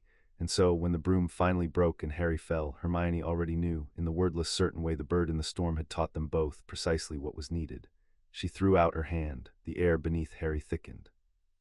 He did not stop falling so much as the fall stopped meaning anything. He came down the last 30 feet wrapped in a cushion of solid air that lowered him, fast but not fatal, into the grass, where he landed hard enough to knock the wind out of him and not 1 ounce harder. The broken broom clattered down beside him, and Hermione was across the garden before anyone else had moved, dropping to her knees beside him, hauling his head into her lap, furious and terrified and crying. You idiot, she sobbed. You absolute, I told you it wasn't safe, I told you and you went up anyway, don't you ever. It worked though, Harry wheezed, grinning up at her even now, even-winded, even with the whole world tilting. You caught me, you said you didn't understand it and you caught me, from the ground, without a wand. Hermione stopped crying. She looked down at her own hand, the one she had thrown out, and something moved across her face, the dawning of an idea that would take her years to chase down and that she would never, ever let go of. "I did," she said slowly. "I caught you. And then, because she was Hermione, I need to find out how I did that." Behind them, the four adults stood in a silent row, and Sirius let out the breath he had been holding, and Andromeda said in a voice not entirely steady, "Right, new rule. Neither of you flies, climbs, or jumps off anything ever again without the other one watching." She looked at the two children in the grass, the boy who had thrown himself at the sky and the girl who had caught him out of it. "Not because you'll be safe. You'll never be safe, the pair of you, I've made my peace with it, but because you're always going to be better together than apart, and the sooner you both learn that, the longer you'll live." They learned it. It was perhaps the central lesson of their childhood, and they learned it that afternoon in the grass, and they never forgot it. The broom was not replaced for a year. When it was, it came with a lecture from Sirius about safety charms that fooled exactly no one, since Sirius was visibly bursting with pride the whole time, and Harry flew it beautifully and recklessly for years, and Hermione learned to fly too eventually, on the strict condition that someone explain the aerodynamics first, and she turned out, to no one's surprise, to be a careful, precise, unspectacular flyer who never once fell. Which was its own kind of statement about the difference between the two of them. The business with Walburga's portrait happened at Grimmauld Place, which the children had started visiting as the slow work of reclaiming it went on. Sirius had not lied about the years it would take. The house fought every improvement. The doxies and the curtains bred faster than they could be cleared. The cabinets in the drawing room snapped at fingers. Creature, the ancient house elf who had stayed loyal to the dead Walburga in a way he had never once been loyal to the living, crept about muttering filth under his breath and hiding the things they tried to throw out. But Sirius came every few weeks, often with the children, partly to work on the house and partly, Andromeda suspected, to keep proving to himself that he could walk in the front door and not be 8 years old and afraid. And every single time, Walburga's portrait screamed. It screamed at Sirius, blood, traitor, shame, disgrace. It screamed at the half-blood boy he brought into its hall, the Potter spawn, the abomination. And the first few times it screamed at Hermione, it called her the worst thing it knew how to call her, the word that the whole rotten edifice of black family pride was built to spit. And Harry, 8 years old, kind and reckless and fierce, went absolutely white with a rage that frightened the adults, and had to be physically held back from trying to climb the wall and tear the canvas down with his hands. It was Hermione who solved it. Of course it was Hermione. She was 9. She had spent the previous year, ever since the first time the portrait screamed that word at her, doing what she always did with a thing that hurt her, which was to study it until it could not hurt her anymore. She had read about portraits. Remus had a book. Remus always had a book, and she had understood something about them that no one had thought to tell her, that a portrait is not the person, it is an echo. It can only say what the person said, think the thoughts the person had, react the ways the person reacted.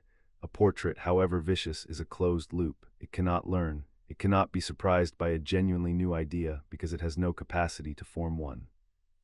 And a closed loop, Hermione realized, can be argued into silence. Not by shouting it down, which only feeds it, but by saying something it has no programmed response to, something so far outside the dead woman's experience that the echo simply runs out of things to say. So one gray afternoon, while the adults worked upstairs and Harry stood tense and ready beside her, Hermione Granger, 9 years old, Muggle-born, walked up to the screaming portrait of the woman who hated everything she was, and waited for it to pause for breath, and then said, conversationally, "You loved your sons, didn't you? Both of them, and they both left you. One ran away to be happy and one died trying to be good, and neither of them could stand to be near you, and you've spent every day since wondering what you did wrong, except you can't wonder, can you, because you're just a painting now, you're just the part of her that could shout. The part that could love them is gone, it died with her. All that's left of Walburga Black is the noise, that's your whole eternity. Shouting in an empty house at children who aren't afraid of you, while the actual you, the part that mattered, is gone forever and took your son's love with it." Hermione tilted her head, not cruel, just relentless, just true. "I almost feel sorry for you. You were a person once and now you're an alarm. How does it feel knowing that's all you are?" The portrait opened its mouth. The portrait closed its mouth. The portrait, for the first time in the memory of anyone living, had nothing to say, because Walburga Black, in her whole bitter life, had never once allowed herself to think the thought Hermione had just spoken aloud, and so the echo had no echo of it, no programmed venom to fling back, nothing. The painted face worked. The painted eyes filled with something that was almost horribly grief. And then slowly the portrait turned its face to the wall and was silent. It never screamed at Hermione again. It never screamed at any of them the same way again. Sirius came thundering down the stairs at the silence, certain something terrible had happened, and found the two children standing in the hall looking up at a portrait that had turned its own face away, and Hermione saying thoughtfully, "I think the trick is that it can only repeat, so you just have to say something it never said." Sirius looked at the silent portrait of his mother, the woman whose voice had haunted him for 30 years, finally and completely defeated by a 9-year-old's understanding, and he sat down on the bottom stair and laughed until he cried, which were not in the end two different things. "James," he said to no one, wiping his eyes, "James, you should see this, you should see what we're raising." And the house, the cold, patient, brooding house, felt the silence in its hall where the screaming had always been, and something in its old stones shifted and settled and began by the smallest of degrees to warm. The thing about Hermione, the thing that nobody talked about and everybody felt, was that some part of her never quite believed she was allowed to stay. She had 2 homes and 2 families, and she loved them both, and she knew intellectually that she was wanted. But she had been brought in, that was the word her 9-year-old mind kept snagging on. She had been brought into the Black household, the way you bring in a guest, and a guest, however welcome, eventually goes home. The Grangers were her parents and she loved them fiercely. But the bond was with Harry, and Harry's family was the Blacks, and somewhere underneath everything Hermione carried a small cold fear that she was on loan, that one day the arrangement would end. That she was, in the deepest sense, only visiting. It came out the autumn she was 9, after a bad day. A girl at her Muggle school had said something, the way children do, about Hermione being strange and friendless and odd, and Hermione had come back to Bromley quiet and pale and had gone up to the room the house had grown for her and sat on the bed she still in her heart thought of as the spare bed, and when Andromeda came up to check on her, she found the child staring at the wall. "They're right, though," Hermione said before Andromeda could speak. Her voice was very level, which was how Andromeda had learned to tell when she was most upset. "I am strange. I don't have any friends except Harry. The other children don't like me. And one day Harry will. He'll have other friends at Hogwarts, real wizard friends, and I'm only—" She stopped, her jaw set in the way that meant she would not cry. "I'm only here because of him. This isn't really my family. I'm just visiting. I've always known I'm just visiting." Andromeda Tonks sat down on the edge of the bed. She did not, as a lesser adult might have, rush to deny it, to drown the child in reassurance, which Hermione would have heard as exactly the kind of thing adults say. She sat for a moment and chose her words the way she chose everything, with care, because this was a child who deserved the truth and would know if she got anything less.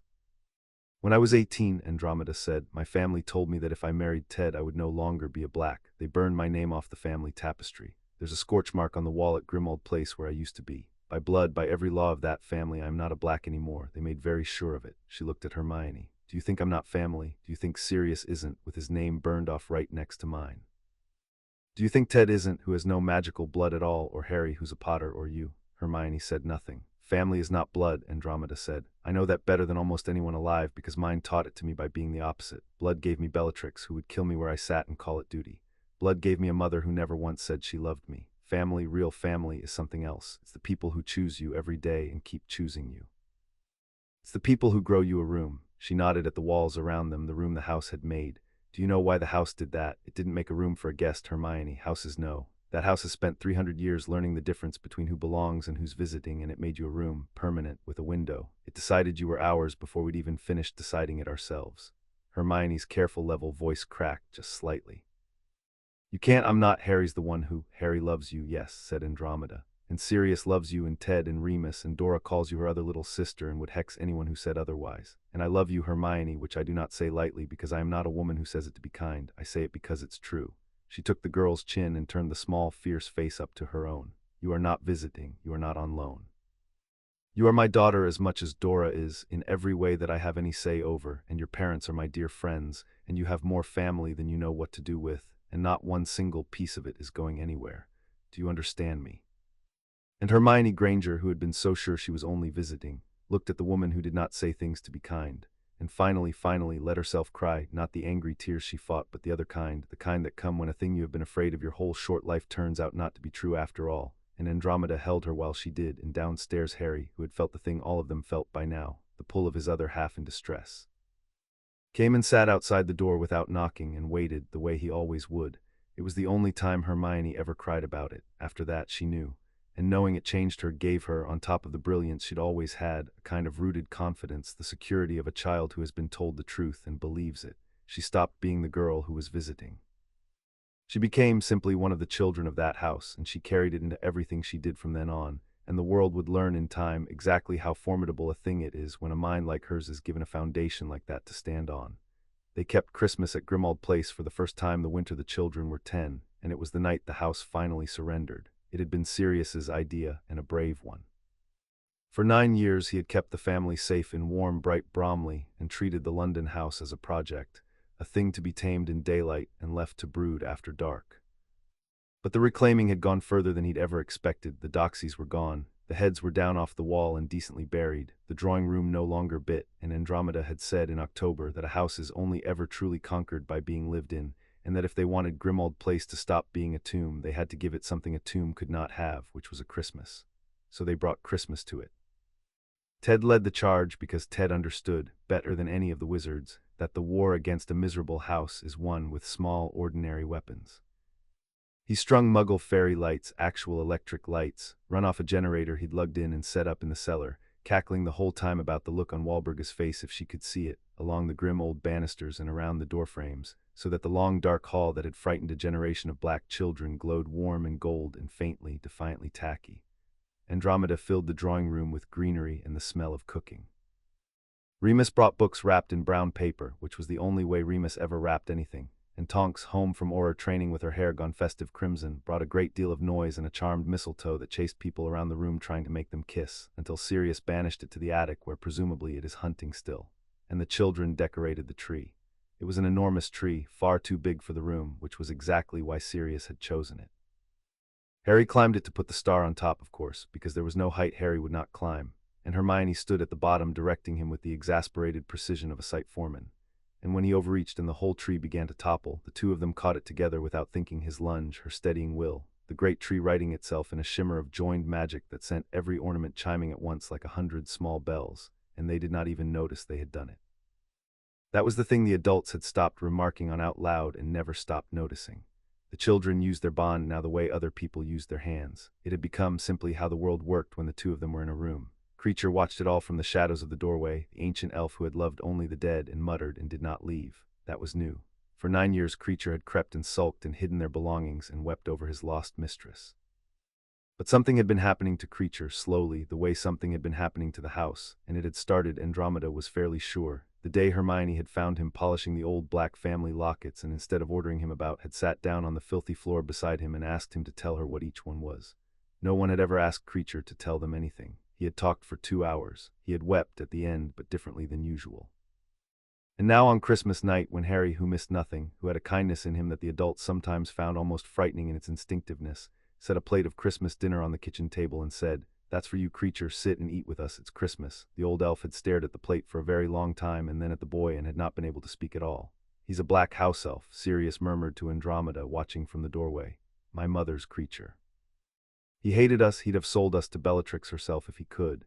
He was never given a single thing to love," said Andromeda, "just orders and a dying woman who used him. And now there are children in his house who say please and thank you and ask him to sit down to dinner." She watched the old elf climb, trembling, onto a chair at the table beside Harry. "You can't hate that, Sirius, not even him. It's too strong. It gets in everywhere, given long enough. It even gets into the walls," and it had got into the walls. That was the thing Sirius felt, standing in the doorway of the kitchen of the house he had run from as a boy, watching his cousin and his friend and the metamorph and the muggle and the house elf and the 2 impossible children all crowded round a table heaped with food under Ted's defiant fairy lights. He felt the house around him, and for the first time in his life, in the deep ancestral stones of the place that had bred the worst of his family, he felt no malice. He felt warmth. The house had spent 300 years being fed on pride and fear and hatred, and now for 9 years it had been fed something else, drop by patient drop. And tonight, on Christmas night, with the lights up and the children laughing and the smell of the cooking and the impossible sight of Creature being kind to, the old house simply gave up its grief and let itself be a home. The gas lamps all down the hall flickered once and then of their own accord glowed a little warmer, a little gold. Sirius felt it go through the stones like a held breath finally released.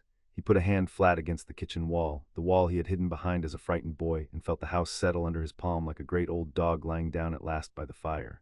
"James," he said very quietly so that only Andromeda heard, "I wish you could see this. I wish you could see what we made out of the worst place either of us ever knew." His voice was steady, which was its own kind of progress. "We turned your house of horrors into a home, you mad old family of mine. Took 10 years, but we did it." Andromeda put her arm through his, and the 2 great failures of the House of Black stood together in the doorway of its kitchen and watched the family they had built out of grief, out of nothing, out of the simple, stubborn decision to love where they had been taught only to fear. And neither of them said anything else because there was nothing else that needed saying. Later, when the food was gone and the younger ones were drooping, Harry and Hermione fell asleep on the hearthrug in front of the drawing room fire, in a tangle of limbs and discarded wrapping paper, the way they had been falling asleep together since they were 5, and no one had ever managed or much wanted to stop. The firelight moved over them. Above them on the great wall, the black family tapestry hung in its restored dignity, 300 years of names in silver thread, the proud and the cruel and the mad, and the scorch marks where the ones who had chosen love had been burned away. And as the 2 children slept beneath it, the tapestry stirred. No one was awake to see it but Creature, drowsing in the corner, and Creature told no one, because Creature had begun in his ancient ruined heart to understand what was coming and to want it. Along the bottom of the tapestry, in the empty scorched places where Andromeda's name and Sirius's name had been blasted out, the silver thread shivered, and very faintly, too faint yet to see by daylight, began to weave itself back. And in a fresh place at the very edge of the great family tree, near where Sirius's line ran down to nothing, 2 new points of light kindled in the old cloth, dim as the first stars at dusk, and waited. The house knew, the magic knew, they had known for a long time. They were only waiting now for the children to be ready to be told. 200 miles away, the patient machine went on turning. Lucius Malfoy had spent 6 years being patient, and he was beginning, in the careful way he allowed himself anything, to enjoy it. He had not moved against Black directly. That would have been crude, and crude things failed. Instead, he had spent 6 years making friends, or the things that passed for friends in his world, which were obligations and debts and shared secrets. He had cultivated the clerks in the Department of Magical Law Enforcement who handled guardianship reviews. He had bought, at considerable expense, the attention of an undersecretary in the Wisengamot Administration Services office who controlled which old statutes got dusted off for review and which stayed buried. And he had, most carefully of all, begun to look into the financial affairs of the House of Potter, which sat in trust, managed by Gringotts, awaiting an heir who would not come of age for years. It was the Potter Trust that interested him most, because it had a flaw, and Lucius Malfoy had a gift for flaws. The flaw was this: when James Potter died, the management of the Potter estate had passed into a trust overseen, by an old and half-forgotten provision, jointly by the Potter family's appointed steward and by the chief warlock of the Wisengamot in his capacity as a neutral guarantor of orphan noble estates. It was an ancient courtesy, a relic of a more trusting age, and in practice it had meant nothing for years. The steward managed the gold and the chief warlock signed where he was told. But it meant that Albus Dumbledore had, buried in the fine print of a forgotten statute, a formal legal interest in the Potter estate, and by a careful reading, in the welfare of its heir. Lucius had found this, and Lucius understood, in a way that perhaps even Dumbledore had not fully reckoned with, that it was a lever. Because a man who has a legal interest in a child's welfare can, in the right circumstances, with the right pressure, be persuaded to exercise it, and a man like Dumbledore, who genuinely believed himself responsible for the boy's safety, who had said so at the trial and meant it, would need very little persuading to convince himself that exercising it was his duty. Lucius did not want to fight the House of Black.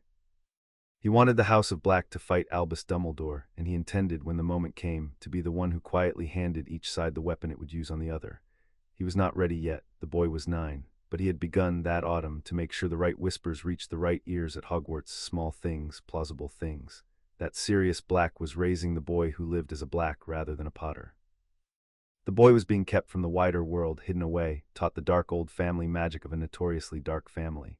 That the famous savior of the wizarding world was being shaped in private into something no one had agreed to. Nothing false, quite just true things arranged to alarm, and the whispers reached the man they were meant to reach. In his circular office at the top of the school, Albus Dumbledore listened to the whispers and frowned and was troubled, exactly as he was meant to be.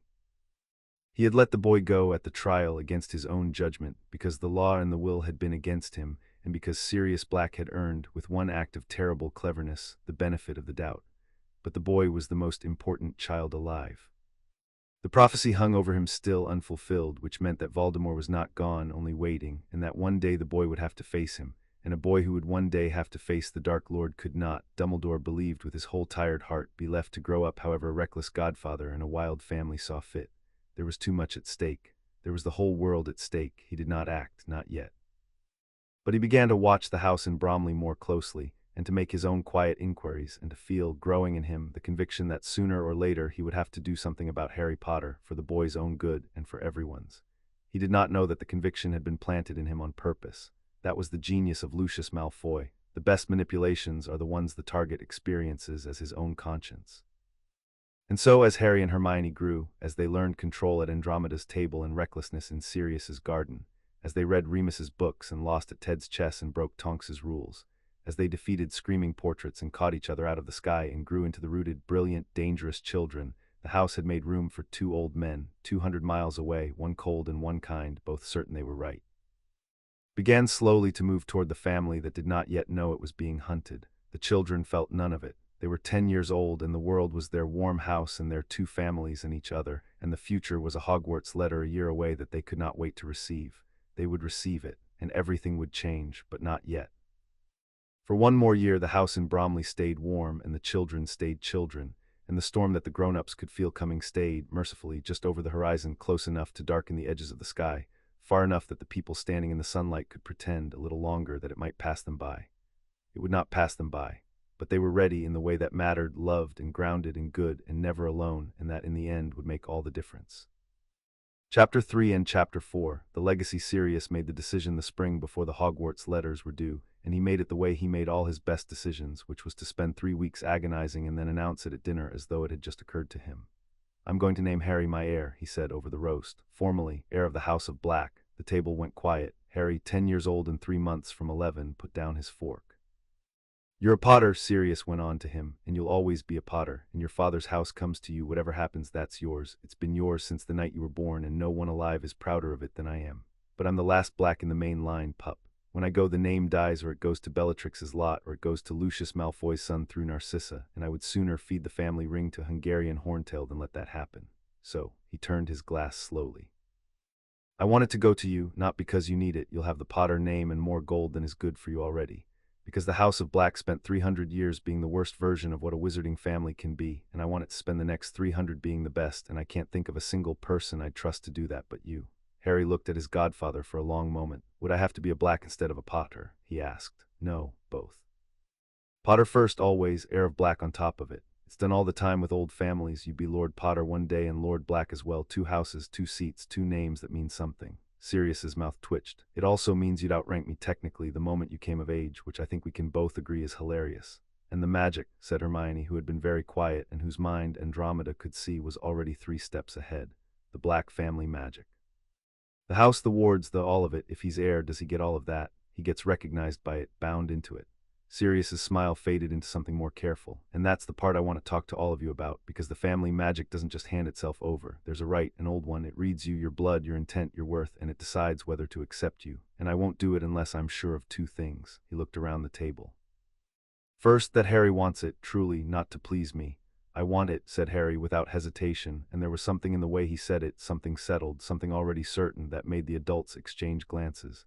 "Second," said Sirius, and now he was looking at Hermione, "that we can bring Hermione in with him." He had thought about it for those 3 weeks, and he had gone to the oldest books in the Black Library, the ones even Remus hadn't read, and he had found what he was looking for, because the Blacks, whatever else they were, had been thorough record keepers of their own magic. There was a rite. It was called, in the crabbed old Latin, the claiming of the hearth, and it was a thing the family had used, in the rare warm centuries of its history, to bring in those who were family in spirit if not in blood. A war orphan fostered by the house, a beloved companion, a child of the heart rather than the body. It did not adopt them exactly, it did not erase where they came from or who their parents were, it acknowledged them. It wrote them into the family magic as one of its own, gave them the protection of the wards and the recognition of the name, and bound them to the hearth of the house forever, while leaving every other tie they had untouched. It had not been used in 200 years. The last Blacks had been far too proud to claim anyone who was not pure blood, but the magic remained, sleeping in the bones of the house, and Sirius had read it 3 times and then gone to find the Grangers, because there was no possible version of this that happened without them. He went to Crawley himself alone on a Tuesday evening, and he sat in Dan and Emma Granger's tidy sitting room, and he told them the whole of it plainly, the way Andromeda had taught him to tell hard things. "I'm not asking to take her from you," he said. "I want to be absolutely clear about that, because if that's what you hear, the answer should be no, and I'll leave and we'll never speak of it again. She's your daughter. She will always be your daughter. This right doesn't change one atom of that. She'll be a Granger, your Hermione, with your name and your blood and her whole life with you intact." He leaned forward. "What it does is make her a Black as well. It writes her into the oldest, deepest protective magic my family has, and my family has the deepest protective magic in Britain. That's the one good thing 300 years of paranoid purebloods ever built. It means the wards of my house will know her as their own and die before they let harm come to her. It means that if anything ever happened to me or to Andromeda, she'd be provided for, named, protected, with the full weight of an ancient house behind her. And it means," and here his voice changed, because this was the true thing, the thing underneath all the careful explanation, It means that the law and the magic would finally say out loud what's been true since those two were 5 years old, that she's family, that she belongs, that she was never just visiting. Emma Granger had a hand pressed to her mouth. Dan Granger, who was a careful man, a man who asked hard questions, sat very still and then said, "Why does it matter if you all already love her? Why does the magic need to say it? Because she's a muggle-born witch about to walk into a world that's going to tell her, in 100 small ways and some large ones, that she doesn't belong in it," said Sirius. "There are people in our world, powerful people, who would call your daughter the worst word they know and mean it as a fact. She's going to meet them. And when she does, I want her to be able to look them in the eye and know all the way down that an ancient and noble house has claimed her as its own, that the deepest magic in the country wrote her name in silver, that she has more right to be there than they will ever have. I want her armored, not because she's weak, Merlin knows she isn't, but because the world is going to come at her, and I would like to hand her a shield before it does." He spread his hands. "That's all it is, a shield. Aim that means she's ours, the rest of her belongs to you and always will." There was a long silence in the tidy sitting room. Then Emma Granger said in a voice that was not quite steady, "She came home from your house last month, and she said, she's never said it before, she said, 'I have 2 families and I'm lucky.'" She wiped her eyes, unembarrassed. "We were so afraid at the start, when Andromeda first came, that we'd lose her to all this, and instead she just got more people to love her." She looked at her husband, and something passed between them, the silent agreement of 2 people who had been married a long time. "If it protects her, if it doesn't take her from us, then how could we say no to more people loving our girl?" "You're certain," said Dan to Sirius, one careful man to another, "that it's safe, the right?" "I'd stake my life on it," said Sirius. "I'd stake hers, which means more, and if you want, Andromeda will walk you through every word of it before we do anything. She's read it more carefully than I have. She wouldn't let it near the children if she had a single doubt." Dan Granger nodded slowly. "Then we'd want to be there," he said. "When you do it, whatever it is, we want to be in the room." "Of course," said Sirius. "It wouldn't be right without you. You're the ones giving her to it." He stood and held out his hand, and Dan Granger shook it. "Thank you, both of you. You're better people than my entire bloodline put together, and I've met all of them, so I'd know." They did it at Grimmauld Place on Midsummer's Eve, because the old book said the right went best when the year turned toward the light. The whole family came. Andromeda and Ted, Remus, Tonks in from London. Dan and Emma Granger, holding hands, out of their depth and refusing to show it. And the 2 children, washed and solemn and crackling with the particular nervous energy they always shared before anything important, standing in the great drawing room beneath the tapestry that covered the whole of the longest wall. Sirius had cleared the room. The fire was lit. On the floor in chalk and silver, he had drawn the figure from the old book, not a thing of dark angles but a clean and ancient shape, 2 circles overlapping, with the hearth fire at the center. He stood at the head of it, and for once in his life he was entirely serious, the lord of an ancient house about to wake the deepest magic it had, and the room felt it. "This is not dark magic," he said, "for the Grangers' benefit and for his own. I want that understood by everyone in this room. The Blacks did terrible things with their magic, but the magic itself is just old and strong. What it becomes depends on the hand that wakes it and the heart behind it. Tonight it's going to be woken by a hand that loves these 2 children more than its own life, and that's all that's going to be in it. Love and the law, nothing else." He looked at Harry and Hermione. "Ready, ready," they said together, the way they said most things. Harry went first. He stepped into the nearer of the 2 circles, and Sirius drew the old family ring from his pocket, the heavy black signet, the black crest, 300 years of lords, and held it out and spoke the words. They were not in English. They were older than English, older than the family, words that named the house and called its magic up from the foundations, and as Sirius spoke them, the fire in the hearth flared, and the chalk figure on the floor kindled into silver light, and the whole house seemed to lean in and hold its breath. The magic came up through the floor and found Harry and read him. He stood very straight in the silver circle and let it. It moved through him, vast and old and inhuman, the accumulated will of 3 centuries of a powerful family, testing him, his blood, the Potter in him, and the trace of the black through his grandmother Doria that almost no one remembered, and his intent and his worth, and the room watched the boy stand in the river of it, pale and unflinching, the way he had once hung a bird in a storm and once thrown himself off the sky. Andromeda gripped Ted's hand. The magic took its time. It was, after all, choosing an heir, and then it accepted him. It did not announce it. It simply changed. The testing pressure became something else, something that wrapped around the boy like a cloak settling on shoulders, and the great signet ring in Sirius's hand grew warm, and on the wall the entire tapestry blazed. 300 years of names lit up at once in silver fire, the whole vast family tree burning bright in the dim room, and then at the bottom, near the end of Sirius's line, a new name wrote itself into the cloth in living thread. Silver shot through with the unmistakable gold that the Potters had always carried. Harry James Potter, heir of the House of Black. It blazed brightest of all, the gold and the silver braided together, 2 houses in one name, and the room let out a breath as one. "Oh," said Hermione softly, staring at the burning tapestry, at her best friend's name written in light. "Oh, Harry, look at you." "Your turn," said Harry, and held out his hand to her across the gap between the circles and grinned at her, fierce and joyful, the boy who threw himself at the sky. "Come on, I'm not doing the next bit without you. I'm never doing anything without you." And Hermione Granger stepped into the second circle and took his hand across the silver, and Sirius began the second rite, the claiming of the hearth, the words unused for 200 years, the words that asked the proudest family in Britain to open its arms to a Muggle-born child and call her its own. This was the moment Andromeda had feared, just a little, in the deep watches of the night when she let herself fear things. Because the family magic was old and the family had been cruel, and there was no telling, not even the book could tell, how 3 centuries of blood-purest will, woken into the bones of this house, would respond to being asked to claim a girl with not one drop of magical blood. It might refuse, it might do worse. She had read the rite a dozen times looking for the danger in it and found none, and still she had not been able to be sure, because the only way to be sure was to do it. Sirius spoke the words, the magic came up again and found Hermione and read her, and the room went utterly silent because they could all feel it, the hesitation, the vast old inhuman thing pausing over the Muggle-born child, the centuries of pride meeting something it had been built to reject.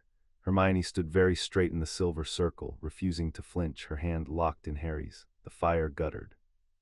The tapestry's light dimmed, flickered, as if the whole family were drawing back from her in 300 years of horror. And Harry's hand tightened on hers, and he said, not loudly, just to her, just the truth, "Don't you dare let go. I've got you. Whatever it wants to know about you, I'll tell it." "She's the best person I've ever known," he said, to the magic, to the house, to 300 years of dead blacks, his voice ringing in the silent room, "and she's mine, and she's family, and if you don't take her then you don't get me either, so make your choice." For one long, terrible moment, nothing. And then the magic of the House of Black, woken by a hand that loved and asked a question it had never been asked, did the thing it had been built never to do. It chose her. The tapestry blazed back to life, brighter than before, and at the very edge of the great family tree, beside Harry's gold and silver name, a second name wrote itself into the ancient cloth and thread of pure clear light, neither silver nor gold but something new, something the tapestry had never held in 300 years. Hermione Jean Granger, daughter of the hearth. And as it wrote itself all down the bottom edge of the tapestry, in the scorched empty places where the disowned had been burned away, the silver thread came back, Andromeda's name, and Sirius's, reweaving themselves into the family they had been cast out of, because the magic had finally been given a new definition of what a black was, and it was rewriting everyone to match. The house roared. It was not a sound. It was the wards, all of them, 3 centuries of accumulated protective magic, coming fully awake at once and reorienting around the 2 children in the silver circles, recognizing them, claiming them, settling over them like a fortress closing its gates. Every gas lamp in the house flared gold, the very stones hummed. And at the end of the hall, the portrait of Walburga Black, which had been silent since a 9-year-old shamed it into facing the wall, gave a single thin despairing wail, the sound of the last echo of the old house dying as the new one was born, and then the canvas went dark and still and silent forever, sealed not by any spell but by the simple fact that the house it had screamed for did not exist anymore. There was a new House of Black now. It had a Muggle-born daughter of the hearth and a half-blood heir, and it had no place at all for Walburga's kind of love. In the ringing silence after, Hermione looked at the tapestry, at her own name written in light beside Harry's in the family tree of an ancient and noble house, the magic itself declaring before all the world that she belonged, and she turned to her mother and father, who were crying, both of them openly, and she said in a very small voice that did not sound like the formidable girl she was at all, "It picked me. Mum, Dad, it didn't have to, and it picked me." "Of course it did," said Emma Granger, going to her, gathering her up, Muggle and witch daughter, mother and child, in the heart of the oldest magic in Britain. "Of course it did, my darling. Anyone would, anyone with any sense at all." And Sirius Black, lord of a house remade, stood beneath the blazing tapestry with the great warm ring on his finger and looked at the 2 names written in light, the gold and the new clear flame, side by side at the edge of 300 years, and he thought of James as he always did at the moments that mattered, and he thought that wherever James was, he was looking at this, and he was not weeping now. He was laughing. He was laughing the way he used to laugh when something impossible and wonderful happened, when the world turned out to be better than anyone had any right to expect. "Welcome to the family," Sirius said to both of them, his voice rough. "Officially, the magic caught up with the rest of us at last. The reweaving of the tapestry did not stay at Grimmauld Place. That was the thing about the Black family magic. It was all one thing, all connected. 300 years of a single bloodlines will threaded through every Black who carried the name and every place the name had touched. When the tapestry rewrote itself, it rewrote itself everywhere the family magic ran, and the family magic ran, among other places, into Azkaban. In the deepest cell of the highest tower, where the cold came off the sea and the Dementors clustered thickest, Bellatrix Lestrange, née Black, had spent 10 years not going mad, which in Azkaban was its own kind of madness. She had kept herself whole on a single thing, her devotion to a master she believed would return, and her certainty of her own place in the great pure design of the world. She was a Black, the most noble house, the pinnacle of the pure blood. That certainty was the floor she stood on in the dark, the one thing the Dementors could not take, because it was not a happy memory but a fact hard and cold in hers. On Midsummer's Eve in the dark that floor moved. She felt it go through her like a blade of ice, the family magic, the thing in her blood that tied her to the house, shifting, rewriting itself, and she felt what it was rewriting itself into. She felt the blood traitors come back onto the tree. She felt Andromeda's name reweave and the runaway Sirius's, the two she hated most. And then she felt the new names, the half-blood, and her whole body convulsed against the chains, the mudblood, written into the family tree of the House of Black, claimed, made kin, called daughter of the hearth by the magic of her own ancestors. Bellatrix Lestrange opened her mouth in the dark and screamed, and it was not the scream of a mad woman. It was worse. It was the scream of someone perfectly sane who has just felt the one solid thing in her universe defiled at its root. No, she said when the scream ran out. Her voice was a ruin unused for years, but it was steady and it was sane, and it was the most dangerous sound in the prison. No, you don't get to do that. You don't get to make them us. She pulled at the chains slowly, deliberately, testing them as she had not bothered to test them in years, because for 10 years she had had nowhere to go, and now, suddenly, she did. I'll burn it back. I'll burn every one of them off that wall myself. The traitors and the half-blood and the filth. I'll scorch the tree clean with my own hand and write it right again. She began in the dark to laugh, and the Dementors drew back from her, because even they had no use for what was in that cell. Wait for me, little cousins, whispered Bellatrix Black to the dark, to the children 200 miles away who had just been written into her family in light. Auntie's coming. Auntie's coming to put the House of Black back the way it ought to be. The wards of Grimmauld Place, settling warm and gold around 2 sleeping children that night, did not reach to Azkaban. There was a great deal they could not reach. And in the morning, when the family woke happy in the remade house, none of them knew that 200 miles north, in the dark, something that had been merely imprisoned for 10 years had just been given, at last, a reason to get out. Andromeda went to find Narcissa 3 days later while the joy was still on her, because she had learned long ago that the courage for hard things is borrowed from good days and spent on bad ones. It was not a thing she had planned. But the reweaving of the tapestry had done something to her too. She had felt her own name come back onto the family tree, felt herself written home after 20 years of exile, and it had cracked open a grief she had kept sealed for 2 decades. She had 3 sisters once. One was a monster in a cell, one she had not spoken to in 20 years. And the magic had just reminded her in silver thread that blood was not nothing, even when it was not everything, that somewhere out there was Narcissa, the youngest, the one Andromeda had half raised, the little sister she had loved before the family taught them both that love was weakness. She wrote a letter. She did not expect an answer. The answer, when it came, was a single line in Narcissa's perfect hand, arranging a meeting in a tea shop in a neutral corner of magical London, and Andromeda went to it with her heart in her throat and found, sitting at a corner table, a woman she would have known anywhere and barely recognized at all.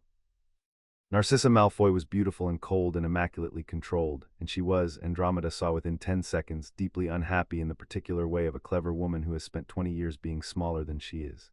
You felt it, Andromeda said, sitting down. She did not bother with greetings. They were past greetings. Midsummer, you felt the tapestry change. The whole family felt it, said Narcissa. Her voice was beautiful and brittle. Lucius felt it. He has not stopped talking about it. A mudblood written into the House of Black. Her mouth tightened. His word, not mine. I find I have grown tired of his words. Something moved behind the cold mask, and Andromeda, who had spent her childhood reading this exact face across a nursery, saw it, and understood that this meeting might be the most important thing she did all year.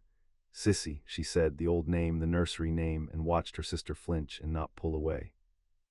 I'm not here to argue blood with you. I'm too old and you're too clever, and we both know how that conversation goes. I'm here for one reason. She reached across the table slowly and put her hand near her sister's, not touching an offer. I lost you to that family 20 years ago. I let them take you because I was running for my own life, and I told myself you made your choice. But you were 16, Sissy. You didn't choose. You were given to Lucius Malfoy like a brood mare with good breeding, the way I'd have been given to someone if I hadn't run, and I left you to it, and I have been sorry every single day for 20 years. Her voice was steady, which cost her. I have a family now, a real one, 2 children who got written into our house in light because the magic finally agreed with what we'd already decided. That family is who you love, not whose blood you carry. And I looked at that and I thought of you. My little sister, and I decided I was done letting them have you without a fight. Narcissa Malfoy sat very still. You don't understand, she said at last, and her control cracked just slightly, just at the edges. I have a son, Andromeda, Draco. He's 11 this year. He goes to Hogwarts in September, the same year as your two, no doubt. And he's being made every single day into exactly the kind of man our father was by Lucius, in that house. And I watch it happen and I say nothing because what is there to say? What could I possibly do? I'm only his mother. She stopped, appalled at herself, 20 years of training screaming at her to close the mask, to say nothing, to be smaller than she was. And Andromeda, who knew exactly how that felt because she had nearly been that woman, took her sister's hand all the way at last. You could let me help, she said. Not today, not all at once. But you could let me back in, Sissy, a little at a time, and we could see what two black sisters who actually love their children can do about it together. The family taught us we were weak. It was the only lie they ever told that I almost believed. She held her sister's eyes. Come and meet them, the children. Bring Draco if you can. Let him see just once that there's another way to be a black. That's all I'm asking. One afternoon. The door's open. It's been open 20 years. I'm just finally telling you so. Narcissa Malfoy did not answer for a long time. When she did, it was not yes and it was not no. It was a small, fierce admission, the first honest thing she had said aloud in 20 years, and it was enough to build on. I would like that, she whispered.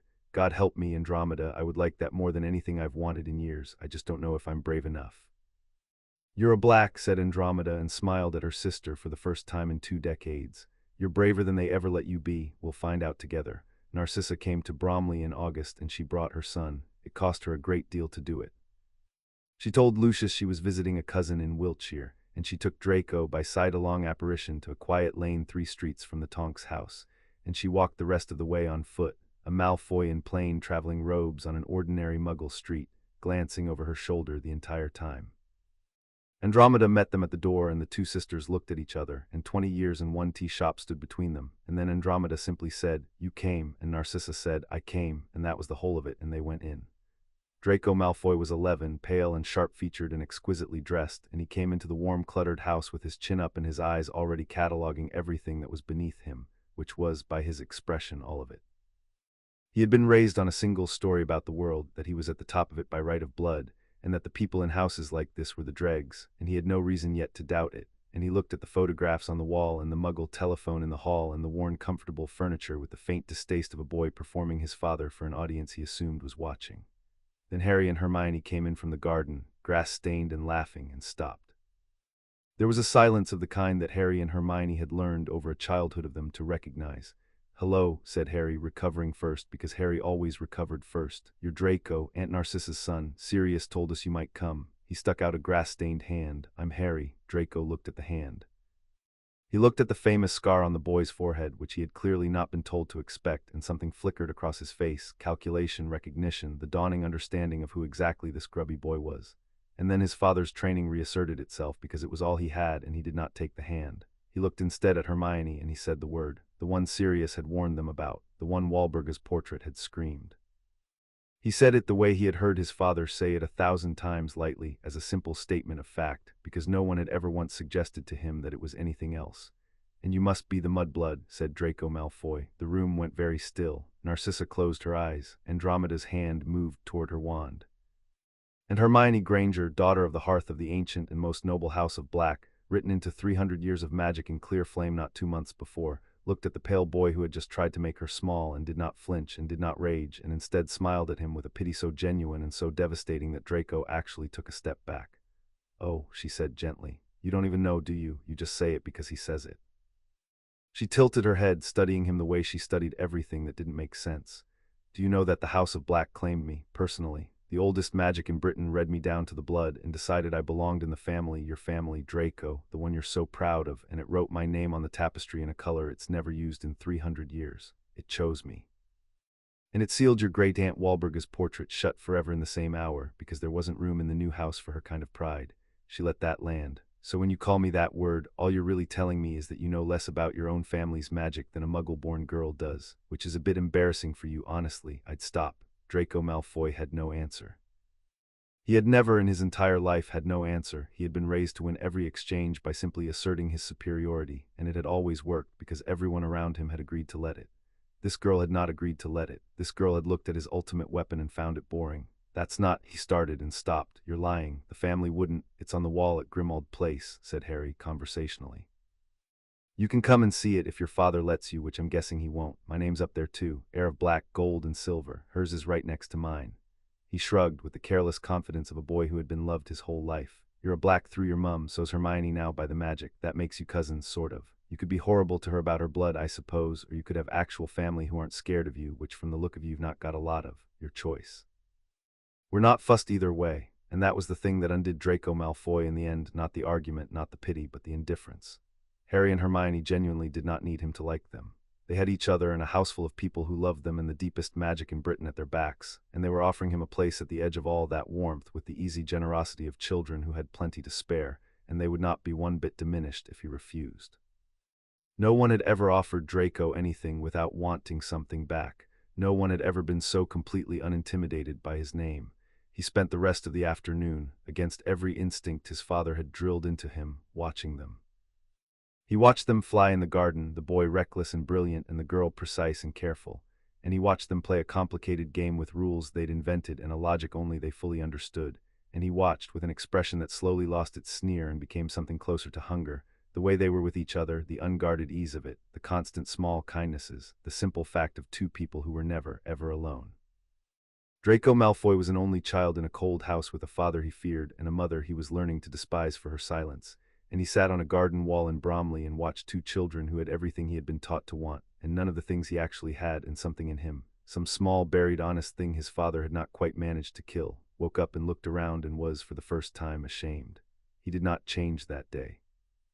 Children raised as Draco had been raised do not change in an afternoon, and he went home to Wiltshire still pale and sharp in his father's son, and at Hogwarts in September he would be cold to them and worse, because the habits of a lifetime do not die at a single garden wall. But a seed had been put in the ground. He had seen just once with his own eyes that there was another way to be a black, that the warmth he'd been taught to despise was real and strong and entirely unafraid of him, and a thing like that once seen cannot be entirely unseen. Narcissa watched her son watch them, and she understood what she was seeing, and on the walk back to the quiet lane she held Draco's hand, which she had not done in years, and he let her, which he had not done in years. "They weren't afraid of me," he said in the lane, almost to himself. "Father says everyone should be afraid of us. They weren't afraid of me at all." "No," said Narcissa softly. "They weren't. They've never had to be afraid of anything, those two. That's what love does, Draco. It makes you brave." She tightened her grip on her son's hand. "I want that for you. I want it more than I've ever wanted anything. And I'm going to be braver than I've been, my darling, I promise you, for both of us." She took him home, and that night, for the first time in 20 years, Narcissa Malfoy began, very quietly, to plan a life that was not the one her husband had chosen for her, and the healing of the House of Black, begun in a tea shop and continued on a garden wall, put down another route that no one but the two sisters could yet see. Lucius Malfoy learned of the meeting within the day, because Lucius learned of most things within the day, and he was not pleased. He had felt the tapestry change, and he had understood it faster and colder than his wife. He understood that the House of Black had just remade itself, had bound the Potter heir into its magic and its name, had claimed a Muggle-born girl as daughter of the hearth, had rewoven its exiles back onto the tree. And he understood, with the swift, clear calculation that had made him what he was, exactly what it meant for the future he had been so patiently building. It meant the block was real now. Not a decade away, real. When those two children came of age, the House of Black would have a lord and an heir and the most extraordinary pair of young magicians anyone had seen in a generation, and two ancient seats on the Wisengamot, and a reformed reputation that the whole sentimental wizarding public would adore, the boy who lived and the brilliant Muggle-born he'd been raised beside, the family that had turned the darkest house in Britain to the light. It was a story the public would fall in love with. And a public that loved them was a public Lucius could not control, a vote he could not buy, a power growing up entirely outside the web he had spent 20 years spinning. And now his own wife was taking tea with the architect of it. He did not rage. Rage was crude. He sat in his study at Malfoy Manor, and he took out the locked drawer and the old list he had been adding to for 7 years, and he read it over, and he made his decision. He had always meant to use Dumbledore. He had seeded the whispers for years, fed the old man's fear, kept the lever of the Potter Trust oiled and ready. He had been waiting for the right moment to set the establishment against the upstart house. The right moment, he saw now, was the Hogwarts letters. The children would receive them within weeks. Dumbledore, who already feared what Black was making of the boy, would have to confront the reality of it the moment Harry Potter walked into his school as heir of Black, bound into ancient magic, inseparable from a Muggle-born girl the old house had claimed, a boy shaped entirely by hands Dumbledore did not trust, for a destiny Dumbledore believed was his to manage. The old man's fear was already there. It needed only a push at the right moment in the right direction, and it would do Lucius's work for him, and Lucius would stand well back, hands clean, and watch the savior of the wizarding world and the great Albus Dumbledore tear at each other, while the old families he served looked on and profited. He drew a fresh sheet of paper. He began in his fine cold hand to write to certain members of the Wiesengamot and to a journalist or two, and to the undersecretary who decided which old statutes were dusted off for review, and he began very gently to turn the great machine toward its purpose at last. The children had been written into their family in light. Lucius Malfoy intended to use that light to blind the men who would do his work for him. It was, he reflected, sealing the last letter, really very elegant. The best weapons were always the ones your enemy handed you himself. 200 miles away in a warm house, two children who had just been claimed by an ancient house in silver and gold and clear flame slept soundly, dreaming the same bright dreams, 11 years old and 3 weeks from the letters that would change everything, loved and grounded and good and written home at last, and entirely unaware that 2 old men and 1 woman in a cell had all, in the same week, decided that the time had come to do something about them. Chapter 4 and Chapter 5. Dumbledore's objection. The Hogwarts letters came on the same morning, 2 of them carried by the same owl, and the household treated it as the holiday it was. They had been waiting for weeks. Hermione had read Hogwarts, a history 4 times, and could recite the founding. Harry had memorized the Gryffindor Quidditch records back to 1900 and was prepared to defend his predictions under oath. So when the owl came in over the Bromley rooftops with 2 heavy envelopes addressed in green ink, Mr. H. Potter and Miss H. Granger, the second of which made Hermione sit down hard, because it was the first official letter from the wizarding world that had ever come to her by name, that had ever assumed she belonged. There was a great deal of noise, and Sirius transfigured the breakfast things into a small fireworks display that singed the ceiling, and Andromeda let him. Because some mornings are for that, the letters were ordinary. That was the wonderful thing about them. For all that these 2 children were the heir of an ancient house and a daughter of the hearth and a pair of magicians the like of which Andromeda had never seen, the letters that came were exactly the same letters that came to every 11-year-old in Britain. The same list of robes and cauldrons and books, the same brisk welcome, and for one morning Harry and Hermione got to be simply 2 children going to school, which was, in the end, all anyone in that house had ever wanted them to be able to be. It lasted until the second owl. The second owl came an hour later, and it was a ministry owl, and it carried a single official envelope addressed to Sirius, and when he opened it the laughter went out of the kitchen as if a window had been thrown wide on a cold day. "What is it?" Andromeda asked. Sirius read it twice. His face, which had been bright with fireworks a moment before, settled into the still cold expression that Andromeda had not seen on him in years, the one she thought of privately as the black look, the clockwork at the bottom of him starting to turn. "It's a summons," he said, "to a closed session of the Wiesengamot. A petition has been filed concerning the guardianship and welfare of Harry James Potter." He looked up, and his gray eyes were hard. "Filed by Albus Dumbledore." He went to see Amelia Bones that afternoon, because Amelia Bones was the one person in the ministry he trusted to tell him the truth, and she gave it to him straight across her cluttered desk, as was her way. "It's a guardianship review," she said. "Dumbledore's invoking an old provision, the chief warlock standing as guarantor of orphaned noble estates. He's arguing that as the formal guarantor of the Potter Trust, he has both the right and the duty to ensure the Potter heir is being raised in a manner consistent with the boy's safety and the public interest." She tapped the parchment. "And he's argued it carefully, Sirius. He's not calling you unfit, not in those words. He's saying the boy is uniquely important. He's leaning hard on the prophecy business, which I gather is real and which I gather you've been told about, and that a child of such importance to the whole of Wizarding Britain shouldn't be raised entirely at the discretion of a single guardian, however loving, without oversight. He wants the boy placed under a shared guardianship, himself as co-guardian, with a say in the boy's education, his associations, where he spends his summers."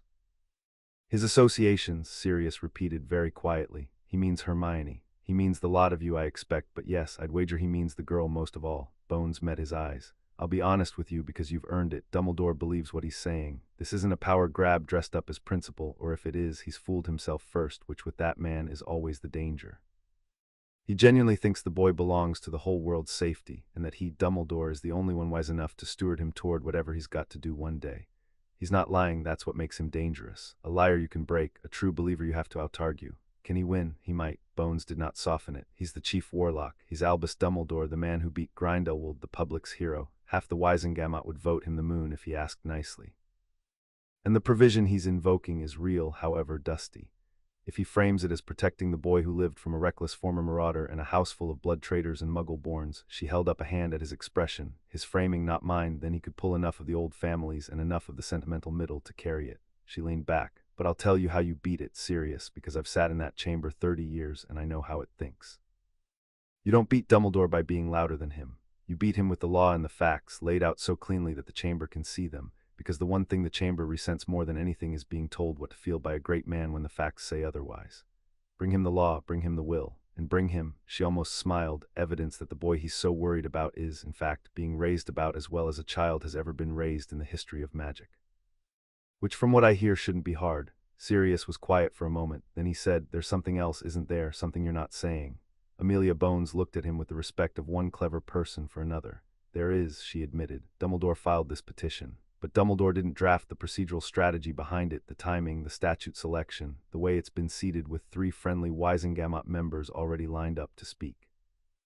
That's not how Albus works. He's a visionary, not a clerk. Someone fed him the machinery. Someone who wants this fight to happen and wants to stay out of the light while it does." She held his gaze. "I can't prove it, but if I were you, I'd go into that chamber watching not just the old man at the front, but the cold blonde one in the 3rd row who'll be looking very surprised that any of this is happening." "Malfoy," said Sirius. "I didn't say that," said Amelia Bones.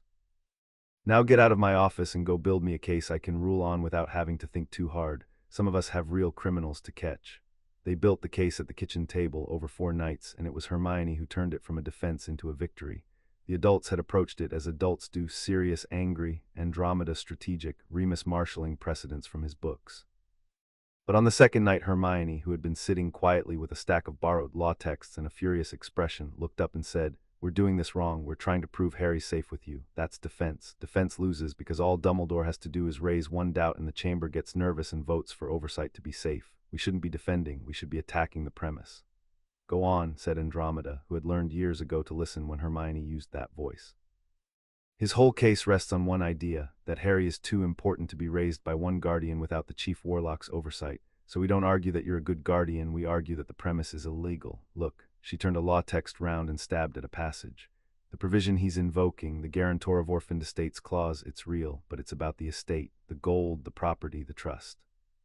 It gives the chief warlock standing over the boy's inheritance to stop it being plundered while he's a minor. It says nothing about guardianship of the child, nothing. Dumbledore is taking a financial oversight clause and pretending it's a custody clause, and he's betting no one in the chamber will read the actual statute closely enough to notice." Her eyes were bright with the particular joy she got from a problem coming apart in her hands. "And here's the second thing. There's a higher principle that overrides the whole mess: testamentary guardianship. When a will names a guardian, that naming has the force of law unless the named guardian is proven unfit by a specific legal standard. Cruelty, neglect, criminality, incapacity. Those are the only 4 grounds, not the child is important, not someone wiser is available. 4 grounds, and Dumbledore can't meet a single one of them, and he knows it, which is exactly why he's not arguing unfitness. He's trying to invent a 5th ground out of a clause about gold." She sat back. "So we make him say it out loud. We make him stand in front of the whole Wisengamot and admit that he can't claim Sirius is cruel or neglectful or a criminal or incapable, and then we ask him very politely under exactly which of the 4 lawful grounds he proposes to override a sealed will. And there isn't one, and everyone in the room will see there isn't one." There was a silence at the kitchen table. "Merlin's beard," said Sirius with deep feeling. "Andy, your daughter is terrifying." "Our daughter," said Andromeda, not looking up from the text Hermione had marked, a slow, fierce pride spreading across her face. "And yes, she is, Hermione, write that up, all of it, the statute, the 4 grounds, the distinction between the estate clause and custody. I want it clean enough that an 11-year-old could present it to the Wisengamot." Hermione looked at her. "I am an 11-year-old, she said. The adults went very still. "No," said Sirius, "absolutely not." "They'll eat you alive, those people, they're vicious." "They'll try," said Harry, who had been quiet, and who now spoke with the flat certainty that the adults had learned not to argue with. "And they'll lose, because she's right and they're wrong, and she'll have the actual law in her hand. Sirius, they're going to stand up in that room and say Hermione doesn't belong, that she's an unsafe association, that she's the reason Harry needs saving. Let her be the one who stands up and dismantles their whole case with the law none of them bothered to read. Let them watch the Muggle-born girl they came to remove be the smartest person in the room." His green eyes were hard and bright. "You want to win the chamber, that's how you win the chamber, not by hiding her, by showing them exactly what they're trying to throw away." Andromeda looked at the 2 children, the boy who had thrown himself at the sky 100 times and the girl who had caught him every time, and she thought about armor and about shields and about the difference between protecting a child and underestimating one. "He's right," she said quietly. "Sirius, he's right, and we both know it." She turned to Hermione. "But only if you want to. This is your fight too, they've made it your fight, but no one in this family is ever going to make you stand up in front of those people. The choice is yours, and we'll back whatever you choose." Hermione Granger, daughter of the hearth, 11 years old, looked around the table at her family and thought about the boy in Wiltshire who'd called her a word because his father said it, and the portrait that had screamed it, and the powerful people Sirius had warned her she would meet, and she felt underneath the fear the deep-rooted certainty of a child who had been told the truth about herself and believed it. "I want to," she said. "I want them to see me coming." The chamber was exactly as cold and grand and intimidating as Amelia Bones had promised, and Hermione Granger walked into it in plain dark robes with a folder of parchment under her arm and her chin up, and did not so much as falter. The petition was presented first. A friendly Wisengamot member, one of the three Bones had flagged, an oily man named Yaxley with old family money and Malfoy's fingerprints all over him, rose and laid out the case with practiced concern. The boy who lived, uniquely important to all of Wizarding Britain, raised in seclusion by a former marauder with a reckless reputation, in a household of, he chose the words like a man stepping around something unpleasant, irregular composition, exposed to the dark family magic of a notoriously dark house, bound, by some right none of them had been consulted on, to associations the public might find concerning. Surely the chamber agreed that a child so important deserved the wise oversight of the chief warlock himself. And then Dumbledore rose, and the chamber leaned toward him the way iron lanes toward a lodestone, and he spoke, and he was good. He was so good, grave and gentle and grandfatherly, speaking of duty and danger and a darkness not yet ended, of a prophecy he could not detail but whose weight he asked them to trust, of his own deep reluctance to interfere with a loving home, and his deeper conviction that love alone was not enough to armor the boy for what was coming. He did not attack Sirius. He praised him, which was cleverer than any attack. He simply suggested, with the full weight of his enormous moral authority, that the most important child in the world was too important to be left to any one family's judgment, his own included, and that shared stewardship was the wise and cautious path. It was masterful. Sirius could feel the chamber moving with it, the sentimental middle nodding along, and his hand tightened on the arm of his chair. Then Amelia Bones, presiding, said, "The named guardian may respond, Lord Black," and Sirius stood and said, "Madam Chief Witch, with the chamber's permission, the response to the legal question will be presented by a member of my household who has prepared it. Miss Hermione Granger." The chamber rustled. There was a ripple of something, surprise, condescension, a few open sneers, as the small brown-haired girl rose from her seat beside Lord Black and walked to the floor of the Wisengamot with a folder under her arm. Yaxley actually smiled, the smile of a man who thinks his opponent has just made a catastrophic mistake. Somewhere in the third row, a pale blonde man went very still. "Thank you," said Hermione Granger, "to 500 years of magical aristocracy," in a clear, steady voice that did not shake at all. "I'll be brief, because the law is simple, and I think once it's laid out plainly the chamber will see that there's really only one lawful decision available to it." And she dismantled them. She did it exactly as she planned it at the kitchen table, and it was, Sirius would say for years afterward, the most beautiful thing he had ever watched. She laid out the statute Dumbledore had invoked and read its actual text aloud, the guarantor clause, which spoke of estates and gold and not one word of custody, and she asked the chamber to note the distinction. She laid out the principle of testamentary guardianship and the 4 lawful grounds on which a sealed will naming a guardian could be overridden, and she read them too: cruelty, neglect, criminality, incapacity. And then she turned politely to the greatest wizard of the age. "Chief Warlock," she said, "I have read your petition very carefully, and I notice that it does not allege that Lord Black is cruel. It does not allege that he is neglectful. It does not allege that he is a criminal. The law has already ruled rather firmly on that point, and it does not allege that he is incapable." She tilted her head. "So I would ask you simply, and with great respect, under which of the 4 lawful grounds do you propose that this chamber override the sealed and witnessed will of James and Lily Potter, because those are the only 4 grounds the law permits? And if the answer is none of them, if your actual argument is that Harry is too important for the law to apply to him in the usual way, then what you are asking this chamber to do is not to apply the law, but to suspend it for one child on your personal judgment of his importance. And I don't believe this chamber suspends the law for anyone, not even for you, sir, especially not for you. That's rather the point of law." The silence in the chamber was absolute. Albus Dumbledore looked down at the 11-year-old girl who had just, with perfect courtesy and perfect logic, walked his entire case into a wall, and something moved across his face that was not anger, but recognition, and perhaps even at the very bottom of it, a kind of grief. "I cannot allege any of the 4 grounds," he said at last, quietly, because Albus Dumbledore was many things, but he was not, in the end, a man who would lie to a chamber when cornered by the truth. "You are correct, Miss Granger. The statute I invoked concerns the estate. The grounds for overriding testamentary guardianship are the 4 you have named, and I can meet none of them because there is nothing wrong with the boy's home." He drew a breath. "My petition was not founded on law, it was founded on fear, and you have shown the chamber the difference, which is more than I managed to do myself. It should have ended there. It nearly did. But Lucius Malfoy had spent 7 years building this moment, and he was not a man to let a moment die for nothing, and so, seeing his weapon failing, seeing the old man fold, he rose from the third row to salvage what he could, smooth and grave, the very picture of a concerned citizen. A moving display of legal precocity, he said, truly, but perhaps it rather proves the chief warlock's point. A child of 11 arguing statute before the Wisengamot like a seasoned advocate, is this a childhood, my lords? Is this the natural raising of a boy or the manufacture of a weapon? One does wonder what else is being made behind the wards of that house of 2 children so unnaturally. Careful, Lucius, said Andromeda Tonks, rising, and her voice cut through his like cold water. You're about to call my children unnatural in open chamber, and you should consider, before you finish that sentence, that one of them is your wife's nephew by the magic of your own house, and the other is your wife's niece, claimed daughter of the hearth by the tapestry of the family you married into.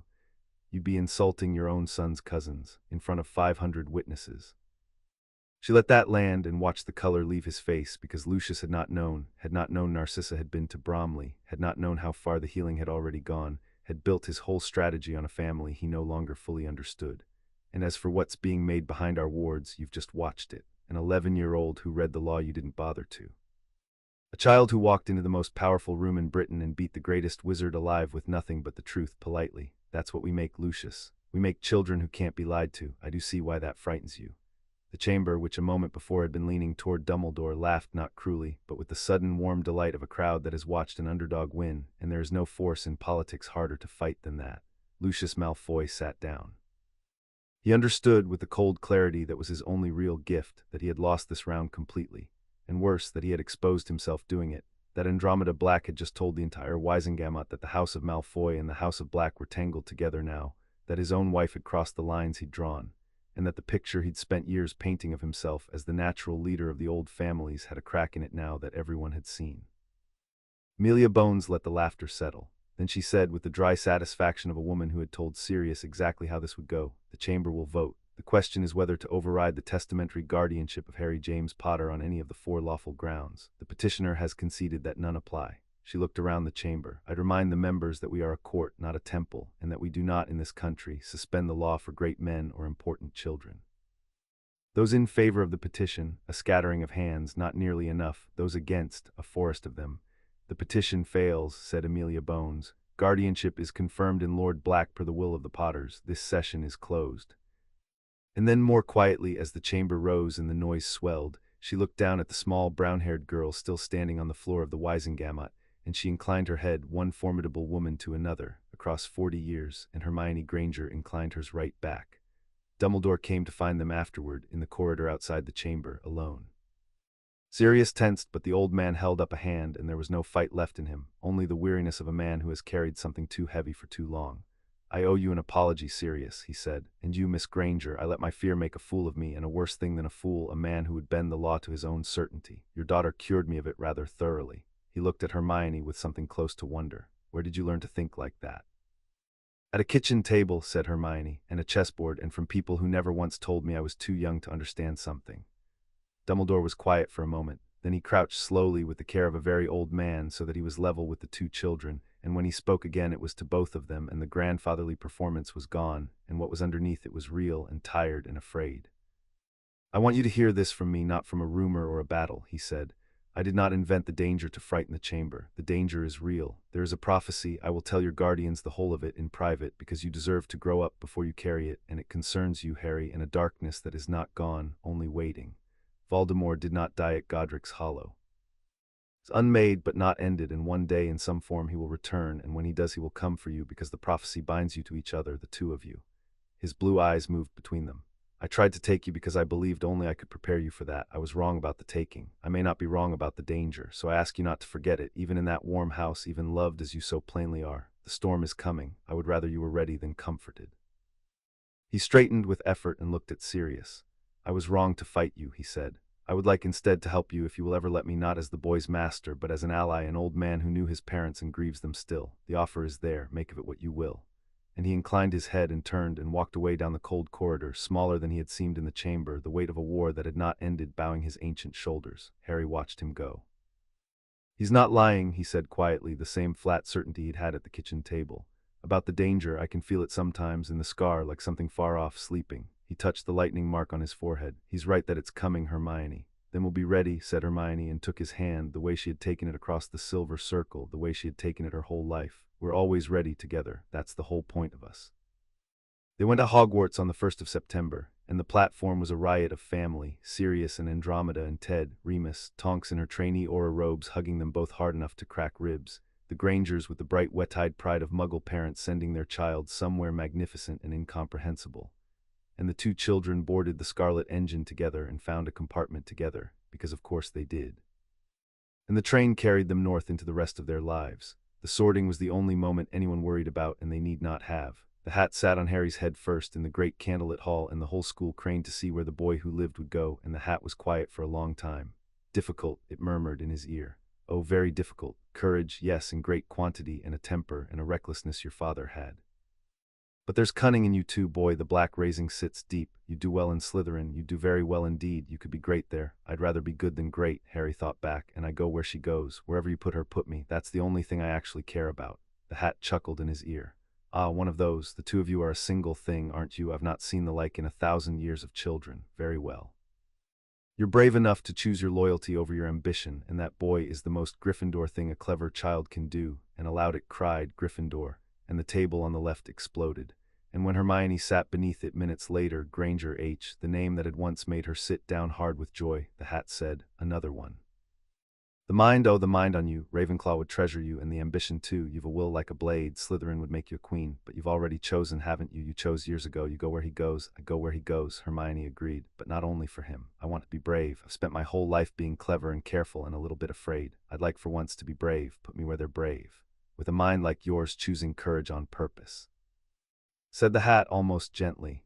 Oh, you'll be the most dangerous Gryffindor of your generation, the pair of you, Gryffindor. And Hermione Granger walked to the cheering table and sat down beside Harry Potter, where she had always been going to sit, and the two of them looked at each other amid the noise and the candlelight and the great enchanted ceiling full of stars. 11 years old, home together, ready, and across the hall at the Slytherin table a pale blonde boy watched them take their places side by side, and did not sneer quite, and remembered a garden wall in Bromley, and was, though he would have died before admitting it, just a little bit envious of the warmth. Hogwarts took them in, and within a fortnight the castle had worked out, the way castles full of clever children always do, that the two new Gryffindors were not like the others. It was not arrogance. That was the first thing the school noticed, and the thing that confused it most. The boy who lived and the Muggle-born girl who'd beaten Dumbledore in open chamber, the story had run ahead of them up the train, embroidered at every stop, should by rights have been insufferable, and they were not. They were friendly and funny and helped anyone who asked, and Hermione had organized half the first-year Gryffindors into a study group by the end of the first week, on the simple principle that a thing was more fun understood than not. But there was a settledness to them that no 11-year-old should have had, a way of moving through the great intimidating castle as though they had nothing to prove to anyone, and the other children felt it and did not quite know what to make of it. They had been raised, loved, and grounded in good, and it showed, and the school had simply never seen the like. It showed most in lessons. Professor McGonagall set the first years to turning a match into a needle, the standard opening exercise, the one that usually took a week of frustration before the first silver point appeared. Hermione turned hers on the third attempt, which was fast, exceptional even, and McGonagall's eyebrows rose, but it was Harry who made the Transfiguration Mistress set down her own wand and stare. Harry could not at first do it at all. He had his father's impatience and kept trying to force the match by will, the way he forced brooms, and it kept smoking and refusing. And then Hermione, beside him, leaned over and said something quiet, not the incantation, just the shape of the idea. This is what it wants. Feel it the way you feel the air under the broom, and Harry's face cleared, and he tried once more, and the match became a needle so perfect and so bright that it was clearly not just transfigured but somehow more itself than the original. And McGonagall picked it up and turned it in the candlelight and said, very slowly, Mr. Potter, Miss Granger. A word after class. The word, when it came, was careful. McGonagall was not a woman given to flattery. But she had taught for 40 years, and she knew what she was looking at, and she told them plainly that she had never seen two students whose magic answered to each other the way theirs did, and that she would be writing to their guardians, and that they were to come to her at once if anyone, she held their eyes, anyone at all gave them trouble about anything. They thanked her and left, and she sat for a long time afterward looking at the needle, which she did not have the heart to turn back. It was the same in Charms, where tiny Professor Flitwick squeaked with delight and stood on his stack of books to watch them work. The same in Defense, where the children of Aurors and the children of Death Eaters alike fell quiet when the two of them cast. They did not show off. They simply could not hide what they were, any more than a lamp can hide that it is lit, and the school adjusted around them the way a room adjusts around a fire. Draco Malfoy adjusted worst of all. He had come to Hogwarts armored in his father's certainties and his father's instructions, and chief among the instructions had been to establish early and publicly the proper order of things, that blood told, that Malfoys led, that mudbloods knew their place. He had tried that first week. He had cornered Hermione in a corridor with his two large silent friends, and he had reached for the word that had always worked, the word that was the whole of his inheritance. And Hermione had looked at him, not afraid, never afraid. She was past being afraid of that word, and she had said quietly, so the corridor would not hear, "Your mother came to Bromley, Draco, in August. She held your hand in the lane afterward and told you she was going to be braver. Is this brave? Is this the thing she meant?" And she had watched the word die in his throat, and watched the boy from the garden wall surface in his eyes for just a moment, ashamed, before the mask came down again, and she had walked past him without another word, because she understood him better than he understood himself, and the understanding was its own kind of mercy and its own kind of weapon. He did not bother them much after that. He was cold, and he kept to his Slytherin corner, and he said cruel things at a distance where he could pretend he hadn't. But the great public campaign his father had wanted never materialized, because every time Draco reached for the cruelty he saw a garden wall in his mother's face, and the seed his cousins had put in the ground that August went on quietly growing in the dark, where even Draco could not see it. What the bond could not do was settle the thing under Harry's skin. It came at night, mostly in the dormitory, when the castle was dark and quiet. The scar would prickle, not pain exactly, but a cold, far-off pressure, a sense of something turning toward him from a great distance, the way you feel a watcher across a crowded room before you find their eyes. He had felt it faintly for years, the thing he'd named to Dumbledore in the corridor. But here in this castle it was stronger, and it was growing, and on the worst nights he would wake with it cold against his forehead and find Hermione already awake 2 floors above in the girls' dormitory, sitting up in the dark, because she always felt it when he did now. The bond carried it between them. They talked about it in the empty common room before dawn more than once, the fire banked to embers, 2 small figures in a great stone castle. "It's getting stronger," Harry said one such morning, his hand pressed to the scar. "Whatever Dumbledore meant, it's not gone, and it's not as far away as it used to be." Hermione pulled her knees up and looked at the dying fire, and her mind, which never rested, turned the problem over in the dark. "Then we do what we always do," she said at last. "We don't pretend it isn't there. We find out everything we can about it. And we make sure that when it comes, whatever it is, however it comes, it finds the 2 of us standing together and ready instead of apart and surprised." She reached over and took his hand off the scar and held it. "We've been getting ready our whole lives, Harry. We just didn't know what for." She managed a small smile in the firelight. "It's almost a relief to finally have a name to put to the storm, even if it's an awful one." Harry squeezed her hand, and the cold pressure at his forehead eased, the way it always did when she was near, and the 2 of them sat together in the dark until the windows grayed toward morning and the castle woke around them, ready in the way that mattered, for a thing they could feel coming and could not yet see. 200 miles north, the sea was the color of iron, and in the highest cell of Azkaban, Bellatrix Lestrange had stopped pulling at her chains. She had stopped because she no longer needed to. For 10 years the chains had held her because she had given them nothing to fight, but a sane and patient prisoner, with a reason to leave and all the time in the world, is a different prisoner than a mad one, and over the months since midsummer she had been doing the thing she did best, which was to plan. She had felt the family magic shift. She had felt the new names written into her house. She had felt more faintly something else, a stirring far to the east, a cold whisper at the edge of the world's awareness, the thing she had given her whole life and her sanity to serve, beginning very slowly after 10 years of waiting to wake. Her master was coming back. She had always known he would. And when he came, he would need his most faithful at his side, and his most faithful was rotting in a cell while mudbloods got written into the House of Black. That could not stand. None of it could stand. So she had made herself useful in the small ways a clever prisoner can. She had a cousin among the old families who still believed, who still visited the prison on bribed pretexts to whisper through the bars to the faithful. She had the Lestrange brothers in the cells nearby, and Dolohov 3 cells down, and a handful of others who had kept their minds. And she had smuggled in over months in pieces too small to notice, the beginnings of the only thing she truly needed, a way out and a reason and a target. She lay back against the cold stone of her cell, and she smiled in the dark, and 200 miles away, though she could not see it, 2 children took their places at a candlelit table under a ceiling full of stars, safe and warm and loved, and entirely unaware that the iron sea to the north had begun at last to stir. "Soon," whispered Bellatrix Lestrange to the dark, to her sleeping master, to the cousins she meant to burn off the tree with her own hand. "Soon, my loves, Auntie's almost ready." Chapter 5 and Chapter 6, The Threat. The Dementors opened the doors themselves. That was the part the Ministry could never explain afterward, and the part that frightened the survivors most, that the great hooded guardians of Azkaban, who answered to no one and fed on everyone, had simply withdrawn from the highest tower on a night in December and let the cold sea wind sweep through the open cells. Something had called them. Something far to the east had reached out across the world with the first true strength it had gathered in 10 years, and the Dementors, who served only despair, had recognized the master of it and obeyed. Bellatrix Lestrange walked out of her cell into the corridor where no guard stood, and she did not run. She had waited 10 years. She could walk. The Lestrange brothers came behind her, and Dolohov and 3 others who had kept enough of their minds to be useful, and they took the wands their cousin among the faithful had smuggled to the prison boat that week, piece by piece, and they walked down through the silent tower past cells whose occupants screamed at them to be taken too, and they were not taken because Bellatrix had use for 6 and no use for 40. At the foot of the tower she stopped and turned her ruined beautiful face up into the freezing wind and breathed the open air for the first time in a decade and laughed, a sound like something tearing. "Do you feel him?" she said to the men behind her. "He's waking after all this time. He's reaching, and the dead things heard him and they opened the doors. Our master is coming back." She turned, and her eyes in the dark were perfectly sane and perfectly mad at once, which was the thing that had always made her the most dangerous of all the Dark Lord's servants. "And when he comes, we will not be in a cell. We will be at his side, and we will bring him a gift, the House of Black scrubbed clean, the traitors burned off the tree, the mudblood who sold it removed, and the Potter boy, the boy who unmade him, delivered up, alive if we can, dead if we must."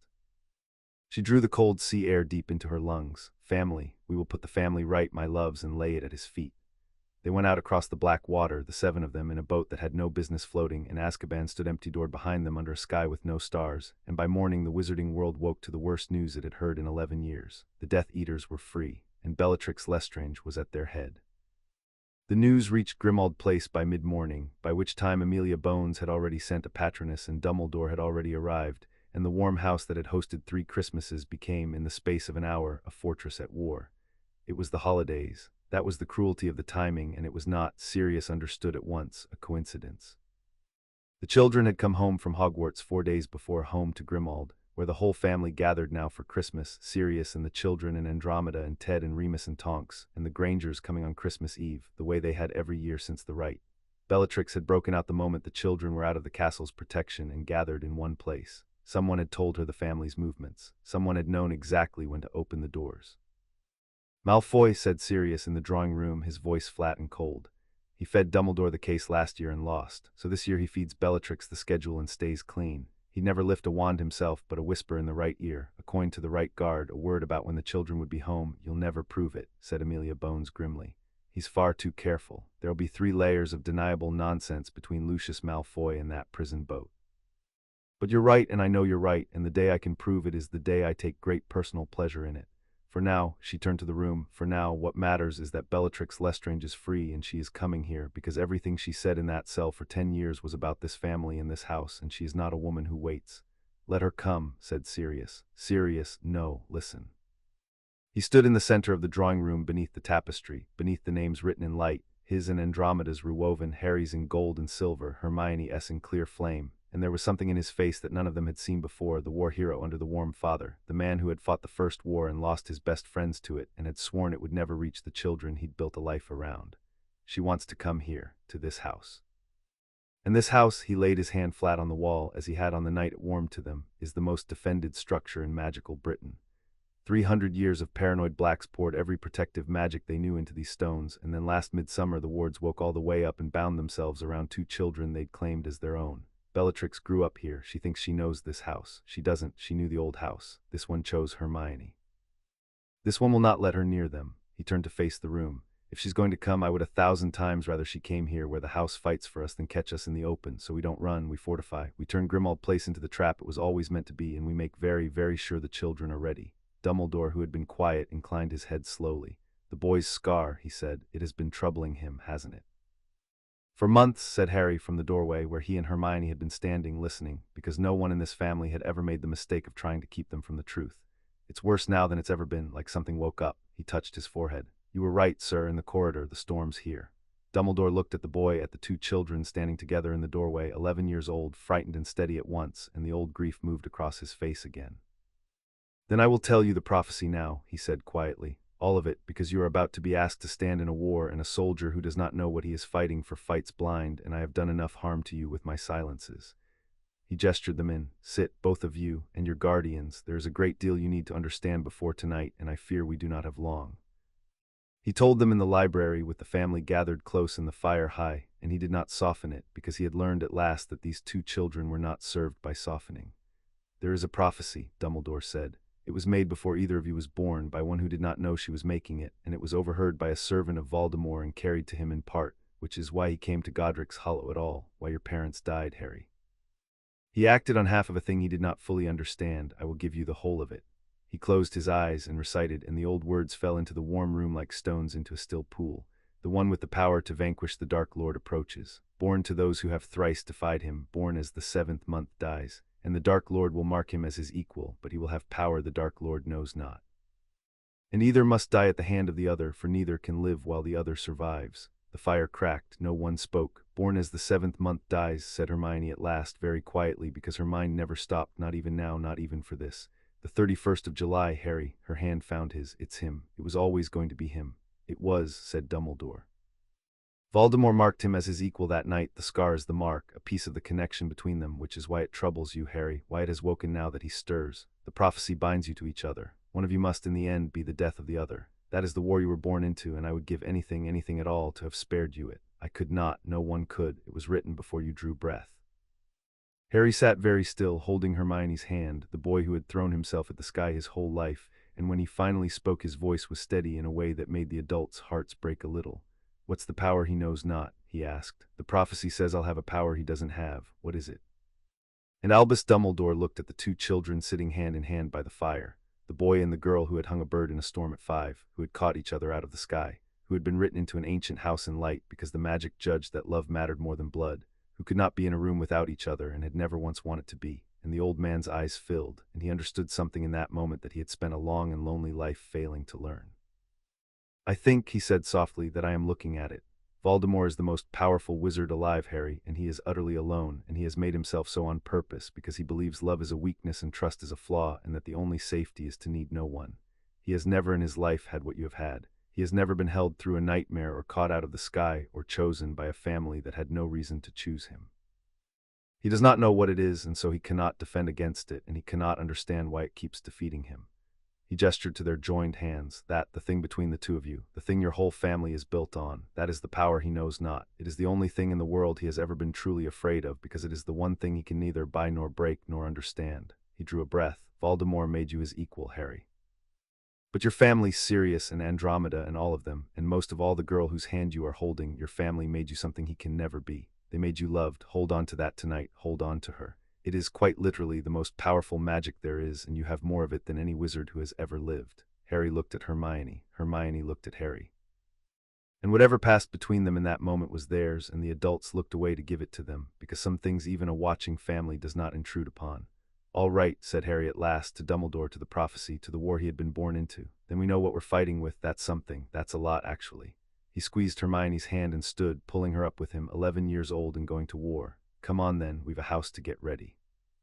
Let's go and let it protect us." 200 miles away, in a study at Malfoy Manor, Lucius Malfoy poured himself a glass of wine he did not particularly want and found that his hand was not quite steady.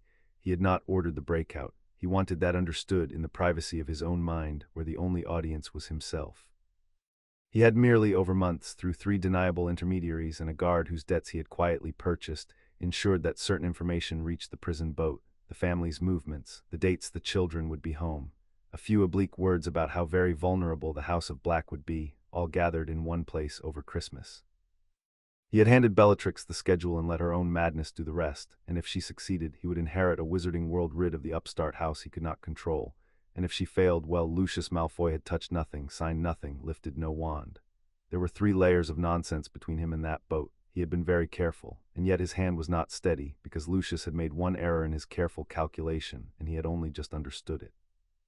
He had thought of Bellatrix as a weapon, a blade he could aim and disown, but a blade does not have a sister, and a blade does not know the family's secrets, and if Bellatrix were taken alive tonight, if she were captured and questioned by Amelia Bones, who hated him under Veritaserum, which could not be cheated, then Bellatrix might say where her information had come from. She might not know his name, but she might know enough, a guard, a date, a pattern. And Amelia Bones was precisely the woman to pull a thread like that until something unraveled. He had aimed his blade at the most defended family in Britain, and it had not occurred to him until this moment, glass in hand, that the family might not break, that the wards might hold, that the children might be more than children, that Bellatrix might be taken rather than killed, and that a captured Bellatrix was a far more dangerous thing to Lucius Malfoy than a free one. He set down the wine. For the first time in many years, Lucius Malfoy was afraid, and the fear had a particular flavor he did not at first recognize, because it had been so long since he had felt it. It was the fear of a man who has been clever for so long that he has forgotten there are forces in the world that cleverness cannot govern. Love was one of them. He had never understood it and so had never feared it, and he was about to learn, 200 miles away, in a house full of it, exactly how badly he had miscalculated. His wife was at Grimmauld Place tonight. Narcissa had gone for Christmas, had told him plainly, for the first time in 20 years of marriage, that she was going and that he could not stop her, and he had been so occupied with his schemes that he had let her, and only now did the cold thought arrive, that if the house fell tonight his wife might fall with it, and that if the house held his wife would be standing inside the family he had just tried to destroy, on the other side of a line he had drawn and she had crossed. Either way, Lucius understood, sitting alone in his study with the untouched wine, he had already lost something tonight that no amount of cleverness was going to get back. He did not yet know how much. What Hermione did with the hours they had was the thing that saved them all, and she did it the only way she knew how, which was by refusing to be afraid of a problem until she had understood it.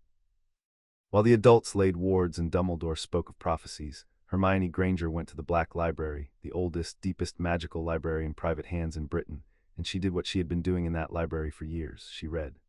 But she read now with the cold focus of a general before a battle, and what she read was the defensive magic of the House of Black, the rights and the wards, the things the family had built into the house and never written down anywhere but here. And she found in a crumbling volume that had not been opened in a century, the thing she had half remembered reading years before, that the wards of the House of Black were not passive. They were keyed to blood into the hearth, and they could be more than a wall. They could be commanded by those the house had claimed, turned actively against an enemy who set foot inside them. The old Blacks had used it to murder uninvited guests. The book described it with relish. "It's a weapon," she told Harry, finding him in the corridor, her eyes bright with the terrible joy of a solution. "The house, it's not just a shield, it's a weapon, and it answers to us, to you because you're the heir, and to me because I'm the hearth. The wards know our intent. If Bellatrix comes inside, we can turn the whole house against her, every stair, every door, every stone, but only if we're ready, only if we've keyed ourselves to it properly, and it takes a right, and it takes both of us because it takes the bond." She grabbed his hands. "Harry, the house wants to protect us. It's been wanting to since we were 10. We just have to let it. We have to give it permission to fight." They did the right together that afternoon in the drawing room beneath the tapestry, the two of them, hands joined, while the adults fortified the doors and windows. A small quiet rite, no fireworks, just two children laying their palms on the warm old stones and offering the house their will, telling it, in the wordless certain way they had told each other things since they were 5. "When she comes, fight with us." And the house, which had spent 3 centuries learning to hate and 10 years learning to love, took the offer the way it had taken everything from these two children completely, and the wards drew themselves tight and patient around the family and waited. "It's ready," Hermione whispered, her hand flat on the wall, feeling the great old structure settle into something coiled. "It's so ready, Harry. It's been waiting 100 years for someone to let it protect the people inside it instead of the blood outside it." She looked at him. "Whatever happens tonight, we're not alone in here. The house is the 8th of us, don't forget that, whatever happens." She would have cause to remember her own words before the night was out. They came at midnight because Bellatrix had a sense of theater, and they came in force. The wards screamed first, a high keening that ran through the whole house, the alarm of 3 centuries of protective magic feeling an enemy at its threshold. And then the front door of number 12, Grimmauld Place, which had admitted Blacks and only Blacks for 300 years, blew inward off its hinges in a blast of green fire as Bellatrix Lestrange came home to the house that had disowned her. What followed, the survivors agreed, was less a battle than a single furious quarter of an hour in which a great many things happened at once. Sirius met them in the hall, and he was magnificent, the war hero unleashed at last, the man who had spent 11 years pouring his fight into love, now pouring his love into a fight, his wand a blur, dueling 3 Death Eaters at once in the narrow hall where their numbers meant nothing, and his knowledge of the house meant everything. Remus was at his shoulder, the gentle scholar gone, something older and harder in his place, and the 2 marauders fought back to back as they had in a war the children had only read about. Tonks, trainee Auror, her hair gone battle red, took the stairs and held the high ground, and Ted Tonks, the muggle-born dentist who had married into chaos and never once flinched, stood at the door of the room where the Grangers sheltered with a wand in one hand and a fireplace poker in the other, and dared anyone to come past him. And beside him, to the astonishment of everyone who saw it, stood Narcissa Malfoy, who had come to Grimmauld for Christmas and stayed for the war, her wand level between her mad sister's servants and a room full of sheltering muggles, having made at last, in the space of a single night, the choice she had been moving toward for a year. Behind the door that Ted and Narcissa guarded, the war looked different. Dan and Emma Granger had been through one terror already in their lives, a stranger in their house, a daughter who turned out to be something wonderful and frightening, but nothing in the years since had prepared two crawly dentists for being shut in a back room of a magical fortress while the people they loved fought monsters in the hall. They could hear it through the door, the crash of curses, Sirius shouting, the screaming of the house itself. Emma had her arms around nothing because the child she wanted to hold was out there in the worst of it, and the not being able to protect her was a particular agony only a parent could know. "She's a black now," Dan said low, gripping his ridiculous fireplace poker because it was the only weapon a man with no magic had. "She told us what that means. The house won't let them near her. The house chose her." He said it like a prayer because it was one. "She's safer in there than we could ever make her." "We have to believe that, Em, we have to." The door blew in. It was not Bellatrix. Bellatrix had gone for the children deeper in. It was one of the others, a Death Eater with a hood half torn away and murder in his face, who had peeled off from the fight to find easier prey, and easier prey was exactly what a locked room full of muggles should have been. He came through the broken door with his wand up and a curse already on his lips, and Dan Granger, who had never been brave in any way that mattered before that night, stepped in front of his wife with nothing but a poker and the absolute refusal to let anything past him to her. And Narcissa Malfoy moved. She had been standing at the door for an hour, silent, between her mad sister's servants and a room full of the people her husband wanted dead, and she had not yet had to choose with her wand, only with her feet, only by standing where she stood. Now the choice came all the way in a half-second, and Narcissa Black discovered that 20 years of being decorative had not, after all, made her weak. Her curse took the Death Eater in the chest before his own had left his wand, and it was not a gentle curse, and he went down and did not get up. And Narcissa stood over him in the wreck of the doorway with her wand smoking and her beautiful face cold and certain, and looked for one moment exactly like the sister she had spent her life being told to be, except that she had turned all of it, all the deadly black skill bred into her, against the people she had been raised to serve. Fence of two muggles and a muggle-born girl's parents. "You're hurt," she said to Dan Granger, not unkindly, glancing at his arm where a fragment of the blown door had caught him. "Sit down, you did well." You stood in front of her with a poker. Something that was almost a smile touched her cold mouth. "My husband has a wand and every advantage in the world, and he has never once in his life stood in front of anyone. You're worth 10 of him, Mr. Granger, and I have only just met." "You're Narcissa," Emma Granger said, staring. "Hermione's, you're the one who left him. Lucius, you came for Christmas." "I came for Christmas," Narcissa agreed, turning back to the door, her wand ready, the deadliest decoration in Britain, standing guard over a room full of people she had every reason by blood to despise and had chosen instead to die for. "And it appears I am staying for the war. Stay behind me, both of you. My sister taught me a great many things in that house we grew up in. It seems only fair to use them, for once, against the things she stands for." And she held the door, the black sister who had come home, while the house screamed and the children blazed and the war turned, 3 rooms away on a thread of joined light, and Dan and Emma Granger sat behind her in the wreckage, holding each other, holding on, trusting in ancient magic and a reformed family and a house that had chosen their daughter to bring her back to them whole. It did. Against everything the night threw at it, it did. And Bellatrix came through the middle of it like a blade, ignoring all of them because she had not come for them. She had come for the tree on the wall and the 2 children who had been written into it, and she went for the drawing room, and the house tried to stop her. It tried with everything it had. The stairs she climbed turned to a slide beneath her. She clawed up them screaming. The doors slammed in her face, and she blasted them apart. The portraits shrieked at her, and the suits of armor came down off their stands, and the very gas lamps flared to blind her. 3 centuries of black defensive magic, turned by 2 11-year-olds against the daughter of the house who had come to defile it. It slowed her. It would have stopped a lesser witch entirely, but Bellatrix Lestrange was not a lesser witch. She was, when sane, perhaps the most powerful dark witch alive, and she had 10 years of fury for fuel, and she carved through the fighting house by sheer will and reached the drawing room and blew the doors off it and found, waiting for her beneath the blazing tapestry, the 2 children and her sister. "Andromeda," said Bellatrix, and for a moment the madness flickered into something almost tender, the horrible tenderness of family. "Look at you, still playing house with the mudbloods. I've come to take you home, Andy, all of you. I'm going to put the family back the way it was."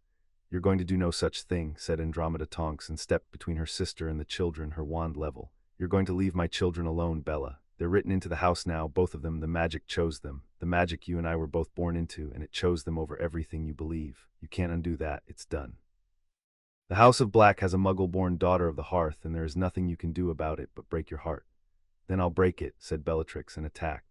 The sisters' duel was the thing none of them would ever speak of afterward, because it was too terrible and too intimate. Two daughters of the same poisoned house, raised in the same nursery, taught the same dark magic by the same cold hands, trying to kill each other beneath the tapestry that bore both their names. Andromeda was good.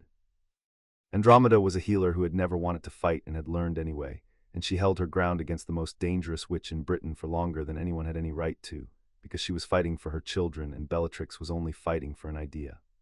But Bellatrix was better and she had murder in her, and Andromeda had never been able to make herself want to kill her sister even now, and that hesitation, that one human flaw, was the gap Bellatrix drove through.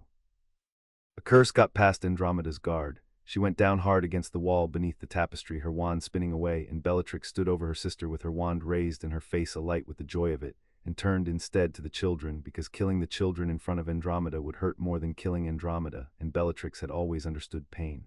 "Watch," she told her fallen sister. "Watch what I do to your little pets." And she pointed her wand at Harry Potter and Hermione Granger, and the children, who had been waiting, who had been ready their whole lives, took each other's hands. What happened next, Dumbledore would say afterward, he had read about exactly once, in a text so old and so guarded that he had assumed it described a thing that no longer occurred in the world. The bond between Harry and Hermione had been growing since they were 5 years old, the joined magic that hung birds in storms and caught boys out of the sky. The circuit Andromeda had named that first night, each more themselves in the presence of the other. For years it had been instinct, reflex, two children using it the way other people used their hands. But they were older now, and they had been claimed by the deepest magic in Britain, and they had spent the afternoon offering their joined will to a house that loved them. And when Bellatrix Lestrange pointed her wand at them, all of it came together at once. They did not cast a spell, neither of them so much as spoke. They simply took each other's hands and turned to face her together as they had faced everything since they were children, and the bond between them opened all the way, and the house opened with it. The killing curse left Bellatrix's wand and never reached them, because the air in front of the two children had become solid, the way the air had once caught a falling boy, his force and her form but vast now, fed by the wards of the entire house, 3 centuries of protective magic pouring through the two it had claimed. The green light struck a wall of joined will and stopped dead and hung there, and the children pushed. The tapestry blazed. Every name on it lit at once, 300 years of the House of Black, and the light poured down off the wall and into the two children standing hand in hand beneath it, and they became, for one impossible moment, the living point of everything the house had ever been, not the cruelty, not the pride, but the raw protective love that even the worst family pours into the children it claims. The house roared. And the magic of the House of Black, woken to its full strength and aimed at last by two who loved instead of two who hated, rose up against the daughter who had come to defile it and threw her down. It was not a curse. It was the house itself rejecting her, the stones she'd been born in, the wards she'd grown up inside, the family magic in her own blood turning against her at the command of the children it had chosen. And Bellatrix Lestrange was lifted off her feet and slammed back against the far wall and pinned there, screaming, by the will of a house that had finally decided whom it belonged to. "You can't," she shrieked, writhing against the stones that held her. "You can't. I'm a Black. I'm the truest Black there ever was. The house is mine." "No," said Hermione Granger, and her voice was not loud, but the whole house carried it because the house was hers now. "It's ours. It chose us. You spent your whole life thinking the House of Black was about blood and pride and being better than everyone, and it was never that. It was always just a family, and families protect their children." She and Harry took a step forward, still hand in hand, still pouring the light of 3 centuries between them, and Bellatrix screamed and could not move. "You came to our home to hurt our family, and the home said no." It was at that moment, with Bellatrix pinned and the children blazing in victory a heartbeat away, that one of the Lestrange brothers, Rodolphus, half dead, dragging himself up the ruined stairs behind them, raised his wand at the children's unguarded backs and cast the last curse of the night. And Sirius Black, who had fought his way up from the hall, who had seen it the half-second before it happened, threw himself across the room and into the path of it. The curse took him in the chest. He went down between the curse and the children, the way James had gone down between the curse and the people upstairs 11 years before, the way a Black who had finally learned what the family was for would always go down, and Remus's spell took Rodolphus an instant later and dropped him. And the fight all at once was over, because there was nothing left of the Death Eaters. Well, once they saw their leader pinned screaming to a wall by a house that had turned itself into a weapon. But Sirius was on the floor, and he was not moving, and Harry's scream tore the last of the light out of the air. The next hour was the worst any of them had lived since the night the family began. Bellatrix and her remnant were bound. The house held Bellatrix until the Aurors came, would not release her for anyone, kept her pinned and shrieking to the wall like a specimen, until Amelia Bones herself arrived with 20 wands and took custody of the most dangerous prisoners in Britain a second time. The Lestrange brothers, Dolohov, the others, were taken. The breakout was ended where it had begun, in a house of the family Bellatrix had come to destroy, defeated not by the Ministry or by Dumbledore but by two 11-year-olds in a building that loved them. But none of that mattered in those first terrible minutes, because Sirius was dying on the drawing-room floor. The curse had been meant to kill, and it had very nearly succeeded. Andromeda was on her knees beside him before anyone else had moved, her own wound forgotten, her healer's hands already working, and her face, Andromeda, who was the floor under all of them, the thing that did not move, her face was the most frightened thing Harry had ever seen, and that more than the blood told him how bad it was. "Stay with me, Sirius," she was saying, low and fierce, her wand moving over his chest in patterns Harry didn't know. "Don't you dare. Don't you dare do this to these children, you reckless, beautiful, impossible man. You do not get to be the one who dies. Stay with me." Harry dropped to his knees on Sirius's other side and took his godfather's hand, the hand that had pulled him out of a broken cot, that had become a dog to chase away his nightmares, that had named him heir and welcomed Hermione to the family and thrown itself across a room to die in his place. And he gripped it, and he did the only thing he knew how to do. The thing he and Hermione had been doing since they were 5, the thing that had hung a bird in a storm.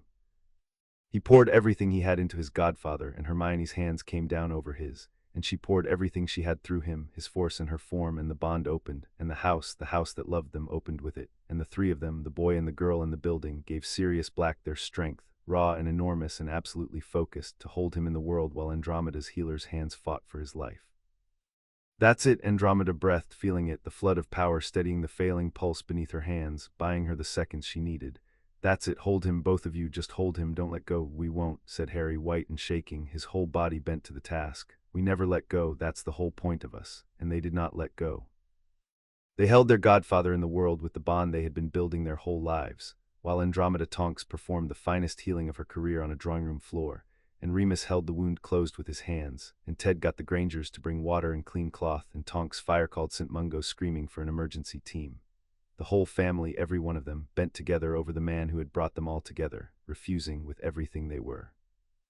Let the war take one more of them. It was not certain. For a long terrible while it was not certain at all. But Sirius Black had survived Azkaban by proximity in his own family in the worst night of the First War, and he was not, it turned out, going to be killed in his own home with everyone he loved holding on to him, and somewhere in the small hours, on a stretcher, grey-faced and barely breathing but breathing, he was carried out of Grimmauld Place by the healers of St. Mungo's, alive. Alive. Gravely hurt, facing months of recovery, but alive. Harry knelt on the blood-stained floor of the drawing-room after they had taken Sirius away, shaking with exhaustion and terror in the aftermath of more magic than any child should ever have to pour out, and Hermione knelt beside him and put her arms around him, and he turned into her and finally let himself fall apart, the boy who threw himself at the sky, who had thrown himself at the world his whole short life, who had nearly lost the father who'd pulled him out of the ruins 11 years before. "He's alive," Hermione said into his hair, holding him together with her arms the way she held everything together. "He's alive, Harry. We held him. We didn't let go. He's alive."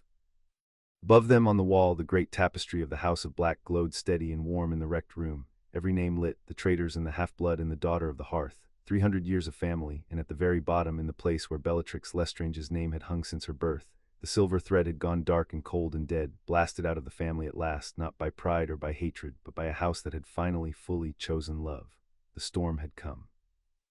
The family had met it together, and it had cost them terribly and very nearly cost them everything, but they were, all of them, still standing, still holding on, still refusing to let go, which was in the end the whole point of them. Chapter 6 and Chapter 7, a family restored. Sirius Black woke on the third day, in a private room at St. Mungo's, to find his entire family asleep around his bed. He took stock before he opened his eyes, the old soldier's habit. His chest hurt in a deep wrong way that told him he had very nearly not woken at all. There was the antiseptic smell of the hospital, and the green light of the healing lamps, and the small sounds of a room full of sleeping people, and he opened his eyes and saw them, all of them, arranged around him in the ruins of a 3-day vigil. Andromeda in the chair nearest, her own arm in a sling from the curse that had thrown her against the wall, asleep, sitting up with her hand resting on his. Ted folded into a too small chair, snoring gently. Remus on the floor against the wall, gray with exhaustion and the recent moon. Tonks curled like a cat across 2 chairs, her hair gone a tired mousy brown it never was when she was happy. the Grangers who had not gone home. And at the foot of the bed, in a tangle that had been a feature of the family since they were 5 years old, Harry and Hermione, asleep against each other, the boy's hands still loosely closed around the girl's, even unconscious. Sirius looked at them for a long time, the family he had built out of grief and nothing and one stubborn decision to love where he'd been taught to fear, and he found that the thing leaking down his face was not from the pain in his chest.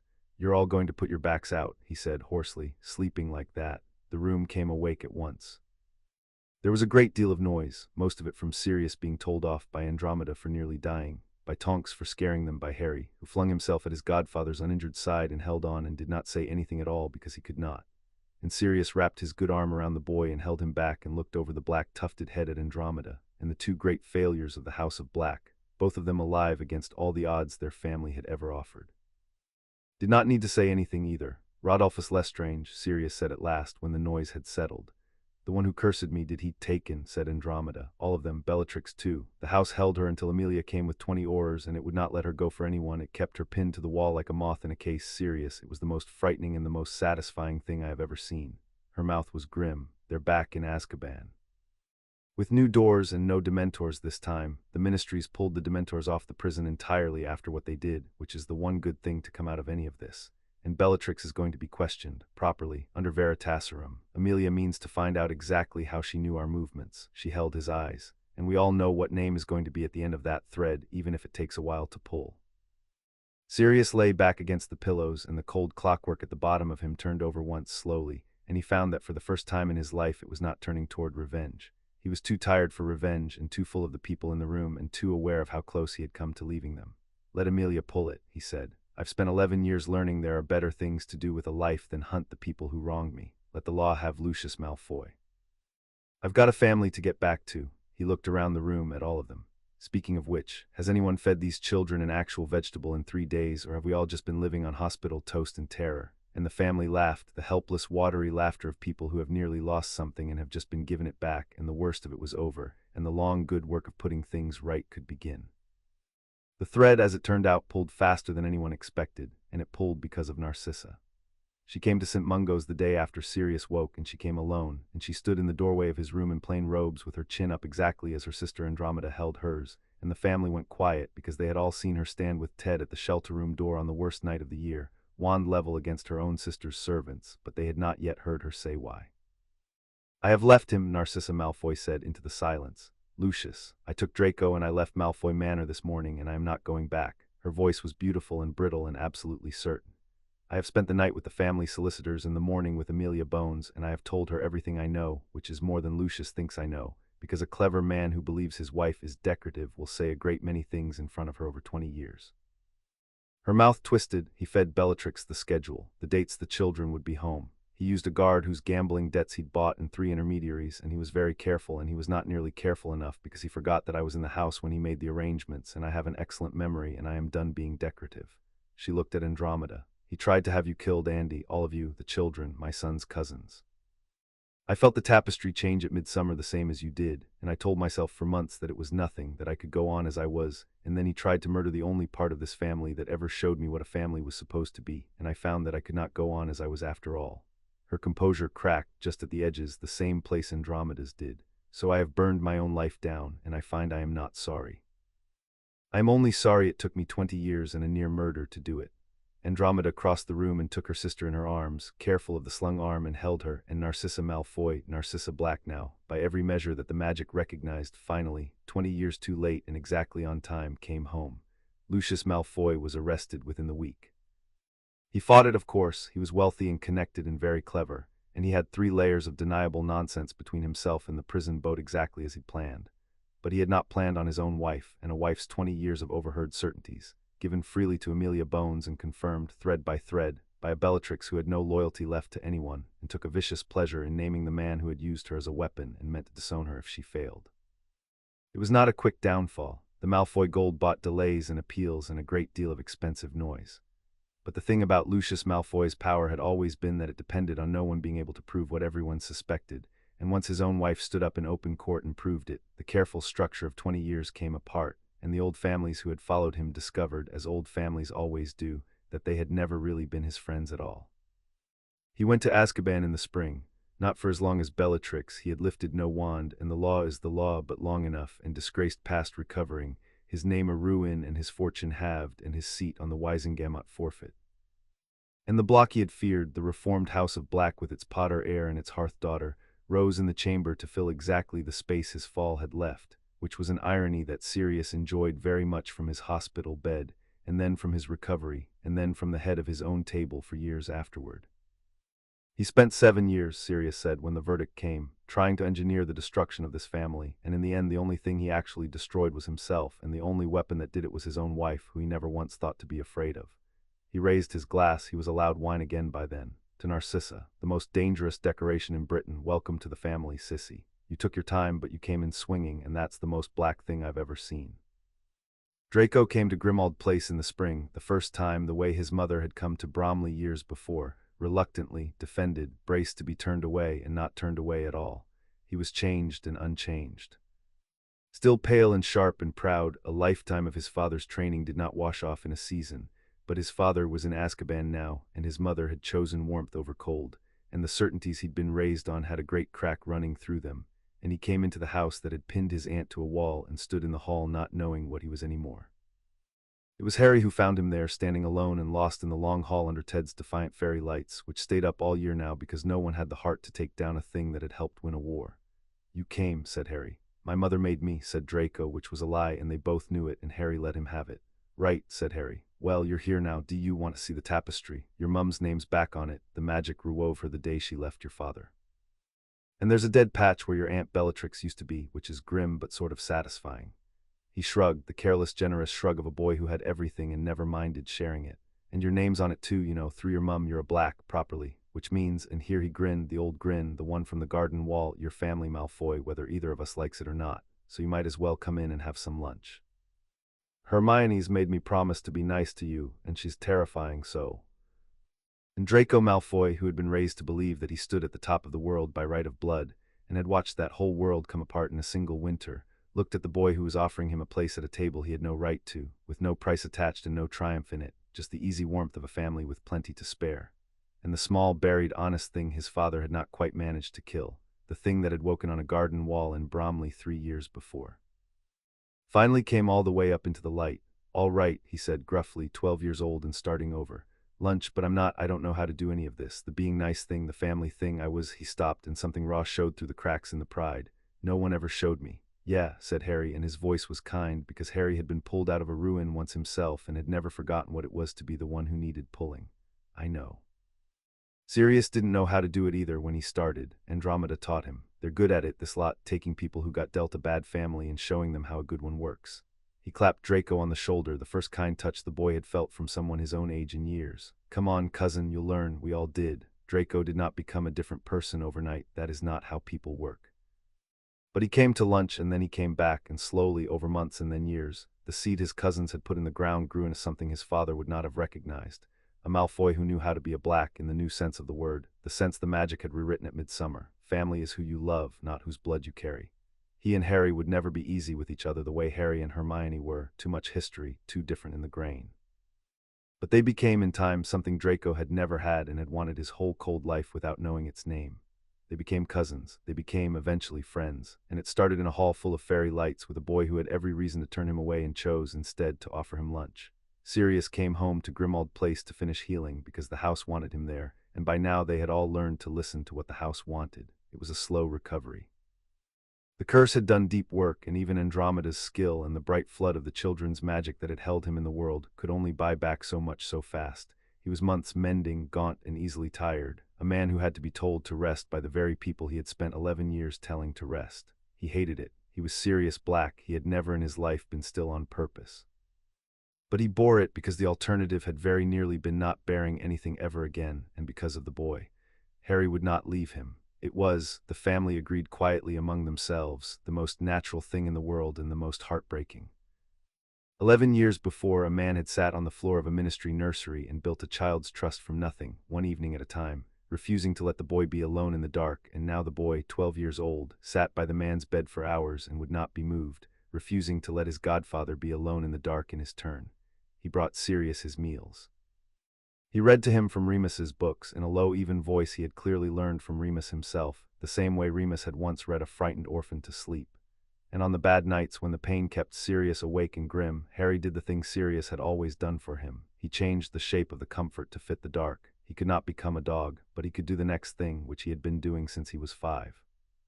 He would sit on the edge of the bed and take his godfather's hand, and Hermione would sit beside him, and the two of them would let the bond open just a little, not the war flood that had held Sirius's failing heart, but a small, warm, steady current, the magic equivalent of a banked fire, and they would pour it gently into the tired man until the pain eased and his breathing slowed and he slept. The house helped. It always helped now. The wards would draw warm around the room, and the gas lamps would gentle, and the old structure that had once been the cruelest house in Britain would hold its wounded lord the way it had learned to hold all of them, and in the morning Sirius would wake stronger. "You're spoiling me," he told Harry one such morning. An echo of a thing Andromeda had said to him over a cot 11 years before, and he heard the echo and his eyes stung. "Yeah," said Harry, unrepentant, repeating his godfather's own answer back at him without knowing he was doing it. "I'm going to spoil you absolutely rotten, and I'd like to see you try and stop me." He grinned. "Andromeda taught me the difference between spoiling someone and never telling them no. You're getting the first one. Now eat your eggs. You nearly died. You don't get a vote." Sirius ate his eggs.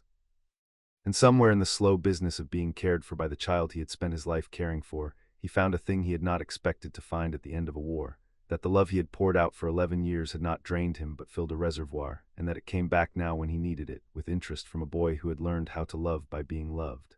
It was, he thought, the only inheritance that had ever been worth anything. His mother had left him a house full of horrors and a name like a curse. He had taken the house and the name and made them into this, a warm room, a careful boy, a family that came back for you. He would have traded every galleon in the black vaults for the eggs going cold on the tray and the boy insisting he eat them. He told James about it sometimes in the quiet, as he always had. He thought James would have approved. He thought James was probably, wherever he was, insufferably smug about the whole thing. Andromeda and Narcissa took to sitting together in the evenings, after the children were down, in the small parlor off the kitchen that had become the women's room of the house without anyone deciding it should be. And slowly, over those evenings, 20 years of silence wore away into something the two sisters had not had since they were girls in a nursery, before the family taught them that love between sisters was a weakness to be trained out. It was not easy at first. There was too much to forgive on both sides, and they were both too proud to do it quickly. Andromeda had run and left her little sister to the wolves. Narcissa had stayed and made herself complicit in 20 years of the thing Andromeda had fled. They had stood on opposite sides of a line for 2 decades, and lines like that do not simply vanish because the people on either side of them want them to. But they had a thing to build on that was stronger than the line, which was that they had both, in the end, chosen the same thing. Andromeda had chosen it at 18, in a single brave leap. Narcissa had chosen it at last on a winter night with her wand level against her own sister's servants, 20 years late and exactly in time. They had arrived at the same place by opposite roads, and now they sat in a warm parlor in the house they had both been born to and both been expected to be cruel in, and they talked about their childhood, the real one, the small good moments the family had not managed to poison, about their mother with a clear-eyed grief that was its own kind of healing, about their children, Tonks and Draco, who were cousins now and learning to be something like friends, and about Bellatrix, the third sister, the one neither of them could save, with a sorrow that they could finally at least carry together. "I used to think you were the lucky one," Narcissa said one evening. "When we were young, you got out, you got Ted and Dora and a life that was yours, and I told myself you were lucky because the alternative was admitting you were brave and I was a coward and I could not bear that, so I called it luck for 20 years. She turned her glass. "It wasn't luck. You were brave and I was afraid, and you paid for your bravery and I paid for my fear, and your price bought you all of this." She gestured at the warm house around them. "And mine bought me 20 years of being decorative in a cold house with a man I came to despise. I am not telling you this for sympathy, Andy. I am telling you because I want it said out loud once between us so we can put it down and never pick it up again." "Then it's said," said Andromeda, "and it's put down." She reached over and took her sister's hand, the way she had taken it in a tea shop a year before, the way she had taken it across the nursery 30 years before that. "You came in the end, sissy. That's the only part the magic counts, and it's the only part I count too. You came when it mattered most. You stood between Bella and a room full of muggles with your wand up. You burned your whole life down to save my children, who are your nephew and your niece now, by a magic neither of us chose and both of us are glad of." Her voice was steady, which cost her, as it always did. "I lost you for 20 years. I have you back. I am not going to spend the time we have left keeping score on the years we lost. I am going to spend it being your sister, which is a thing I have wanted to be again every single day since I walked out of this house at 18 and left you behind. That's all, that's the whole of it." Narcissa Black wept then quietly, the controlled tears of a woman who had not been allowed to weep in 20 years, finally finding it safe to, and Andromeda held her. And the House of Black, which had been built to keep sisters apart and rank them by blood and breed cruelty into its daughters, held the two of them in its warm old stones and was at last exactly the opposite of everything it had been made to be. The healing of the family had begun in a tea shop and continued on a garden wall and been sealed in a war, and now, in a quiet parlor over 20 years of forgiveness, it finished, not with a grand rite or a blaze of magic, but the way the best healing always finishes, which is two people deciding, on an ordinary evening, to simply love each other from here on out and meaning it. Dumbledore came in the summer when Sirius was well enough to receive him properly, and the two of them sat in the drawing room beneath the tapestry, the old man and the war hero who had once fought each other in a Wisengamot chamber over the soul of a boy, and made their peace. "I have thought a great deal," Dumbledore said, "about the night you sent that Patronus to Amelia Bones instead of hunting Pettigrew yourself. 11 years I have thought about it. Because in every version of that night I had imagined, you chased him, and you killed him, and you went to Azkaban, and the boy came to me, and I raised him as I believed he needed to be raised, alone and shaped and ready." He turned his teacup slowly in his ancient hands. "I was so certain that was the right path that I tried to force it years later in the chamber, and your daughter showed me, with the law and a great deal of patience, exactly how wrong I was. And I have been asking myself ever since, what would the boy have become in my version, raised the way I would have raised him, for a purpose, for a war alone?" "Don't," said Sirius quietly. "There's no use in it." "There is one use," said Dumbledore. "It has taught an old man, very late, the difference between preparing a child for a war and giving a child something worth fighting it for." He looked up, and his blue eyes were clear and tired and honest. "I would have made him a weapon, Sirius. A good and noble weapon, perhaps, but a lonely one, and the prophecy says he will need a power Voldemort does not have, and I would have raised that power right out of him, because I did not understand what it was. You did, you and Andromeda and that whole impossible household. You raised him, loved, and you gave him her," a nod toward the garden where Harry and Hermione were visible through the window, heads bent together over some shared project, "and between you, you made the one thing that can actually win this war, which is a boy who knows all the way down that he is not alone and never will be." He set down his cup. "I came to take him from you once. I have come today to ask if I may help you keep him, not as his master, as an ally. An old man who knew his parents, who's going to spend whatever years he has left making sure that when the storm comes back, and it will come back, Sirius, Voldemort is not finished, that boy and that girl have everything they need to meet it. Will you have me?" Sirius Black looked at the man he had once fought, the man who had been wrong and had said so, the most powerful wizard alive, asking humbly for a place at the edge of a family. "James trusted you," he said at last, "right to the end. And you loved him and you grieve him still. I've seen it on you every time you look at the boy." He held out his hand. "We'll have you, Albus. Merlin knows the children could use a teacher who's actually beaten a Dark Lord before. Just when you teach them the way we've raised them. Not as weapons, as people who will choose to fight because they love something, not because they were made for it." "I would not know how to teach them any other way now," said Dumbledore, and took the offered hand, and the alliance that would carry them all through the war still to come was made, not in a chamber, not over a body, but in a warm drawing room beneath a tapestry full of names written in light. The bond made itself known at the height of summer, on the children's 12th birthday season. Hermione's had passed in the autumn and Harry's was coming in July, and it made itself known in the place where the family magic ran deepest, which was the drawing room of Grimmauld Place beneath the great tapestry, where it had been quietly waiting to be ready for a very long time. They were not doing anything in particular. That was the thing about the deepest magic. It never announced itself. It simply arrived when the conditions were right, the way the house had warmed on a Christmas night and the tapestry had Rueven at a midsummer rite. The two of them were sitting on the hearthrug where they had been falling asleep since they were 5, doing the thing they always did, which was to be more themselves in each other's company. Hermione reading aloud from one of Remus's books, Harry mending a broken broom charm with the easy half-attention of a boy who could do it in his sleep. The two of them threading remarks back and forth, finishing each other's thoughts, the constant small current of a partnership that had been running since they were children. And the tapestry above them began to glow. It was not the blaze of the air rite or the war. It was softer than that and slower and stranger, a deep warm light that gathered in the old cloth and ran down the threads toward the two names at the edge of the family tree, Harry's in gold and silver and Hermione's in clear flame, side by side where they had been written a year before. The children looked up.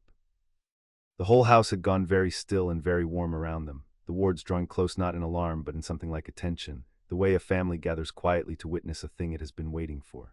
"Harry," Hermione said softly, setting down the book. "Look." They watched it happen together, hands finding each other on the hearthrug without either of them deciding to. On the tapestry, the two names, the gold and silver and the clear flame, began very slowly to grow toward one another. Not to merge, the magic did not erase what either of them was. But between the two names a new thread kindled and wove itself, a single bright strand of light that joined them, the gold and the silver and the clear flame braiding together into something the tapestry had never held in 300 years, and had clearly been preparing in its deep, slow way to hold for these two since the night it grew Hermione a room. The house exhaled.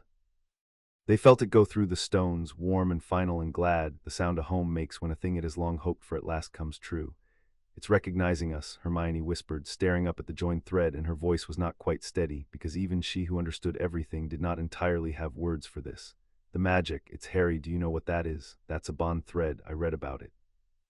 The old families used to wait their whole lives hoping for it and almost never saw it. It only happens when two people's magic has grown so far into each other that they've become," the book said, "one working in two hands. It can't be cast, it can't be forced, it only ever appears on its own when it's already true." She turned to look at him, the brown eyes enormous and bright. "It thinks it's saying I know what it's saying," said Harry, and he did. He had known, in the wordless, certain way they had always known things together, since long before there was a thread on a wall to say it. He had known it when she caught him out of the sky, and when she walked up to a screaming portrait that had called her the worst word in the world and shamed it into silence, and when she stood on the floor of the Wisengamot and dismantled the greatest wizard alive with nothing but the truth, and when she had knelt beside him on a blood-stained floor and held his godfather in the world with him and said, "We never let go, that's the whole point of us." He had known it his whole life. He had simply never needed to say it because it had never once been in doubt. "Hermione," said Harry Potter, 12 years old, beneath 300 years of his family written in light, holding the hand of the girl the magic had just declared was half of him. "I don't think I've got the words for it any better than the tapestry has.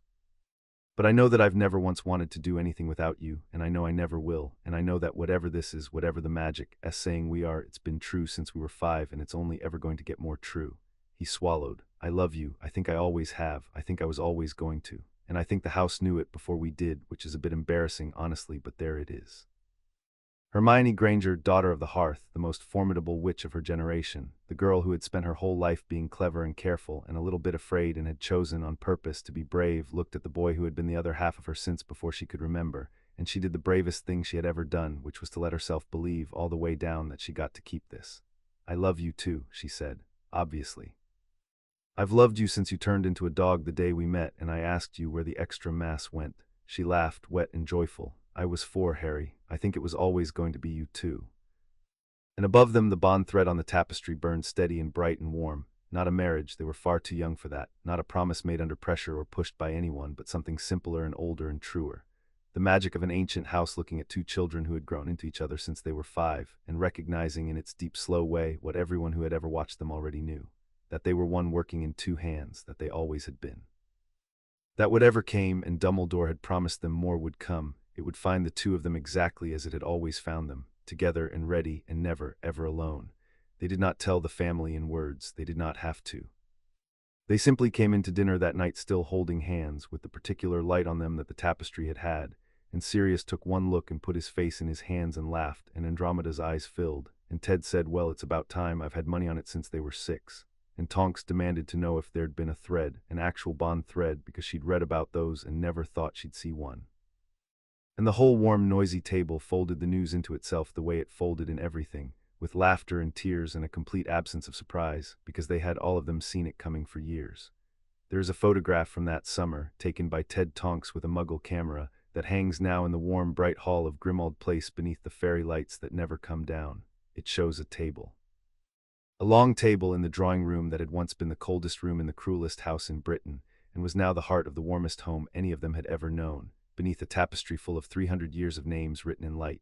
The proud and the cruel and the mad and the traitors rewoven, and the heir in gold and silver, and the daughter of the hearth in clear flame, and the bright new thread that joined the last two together.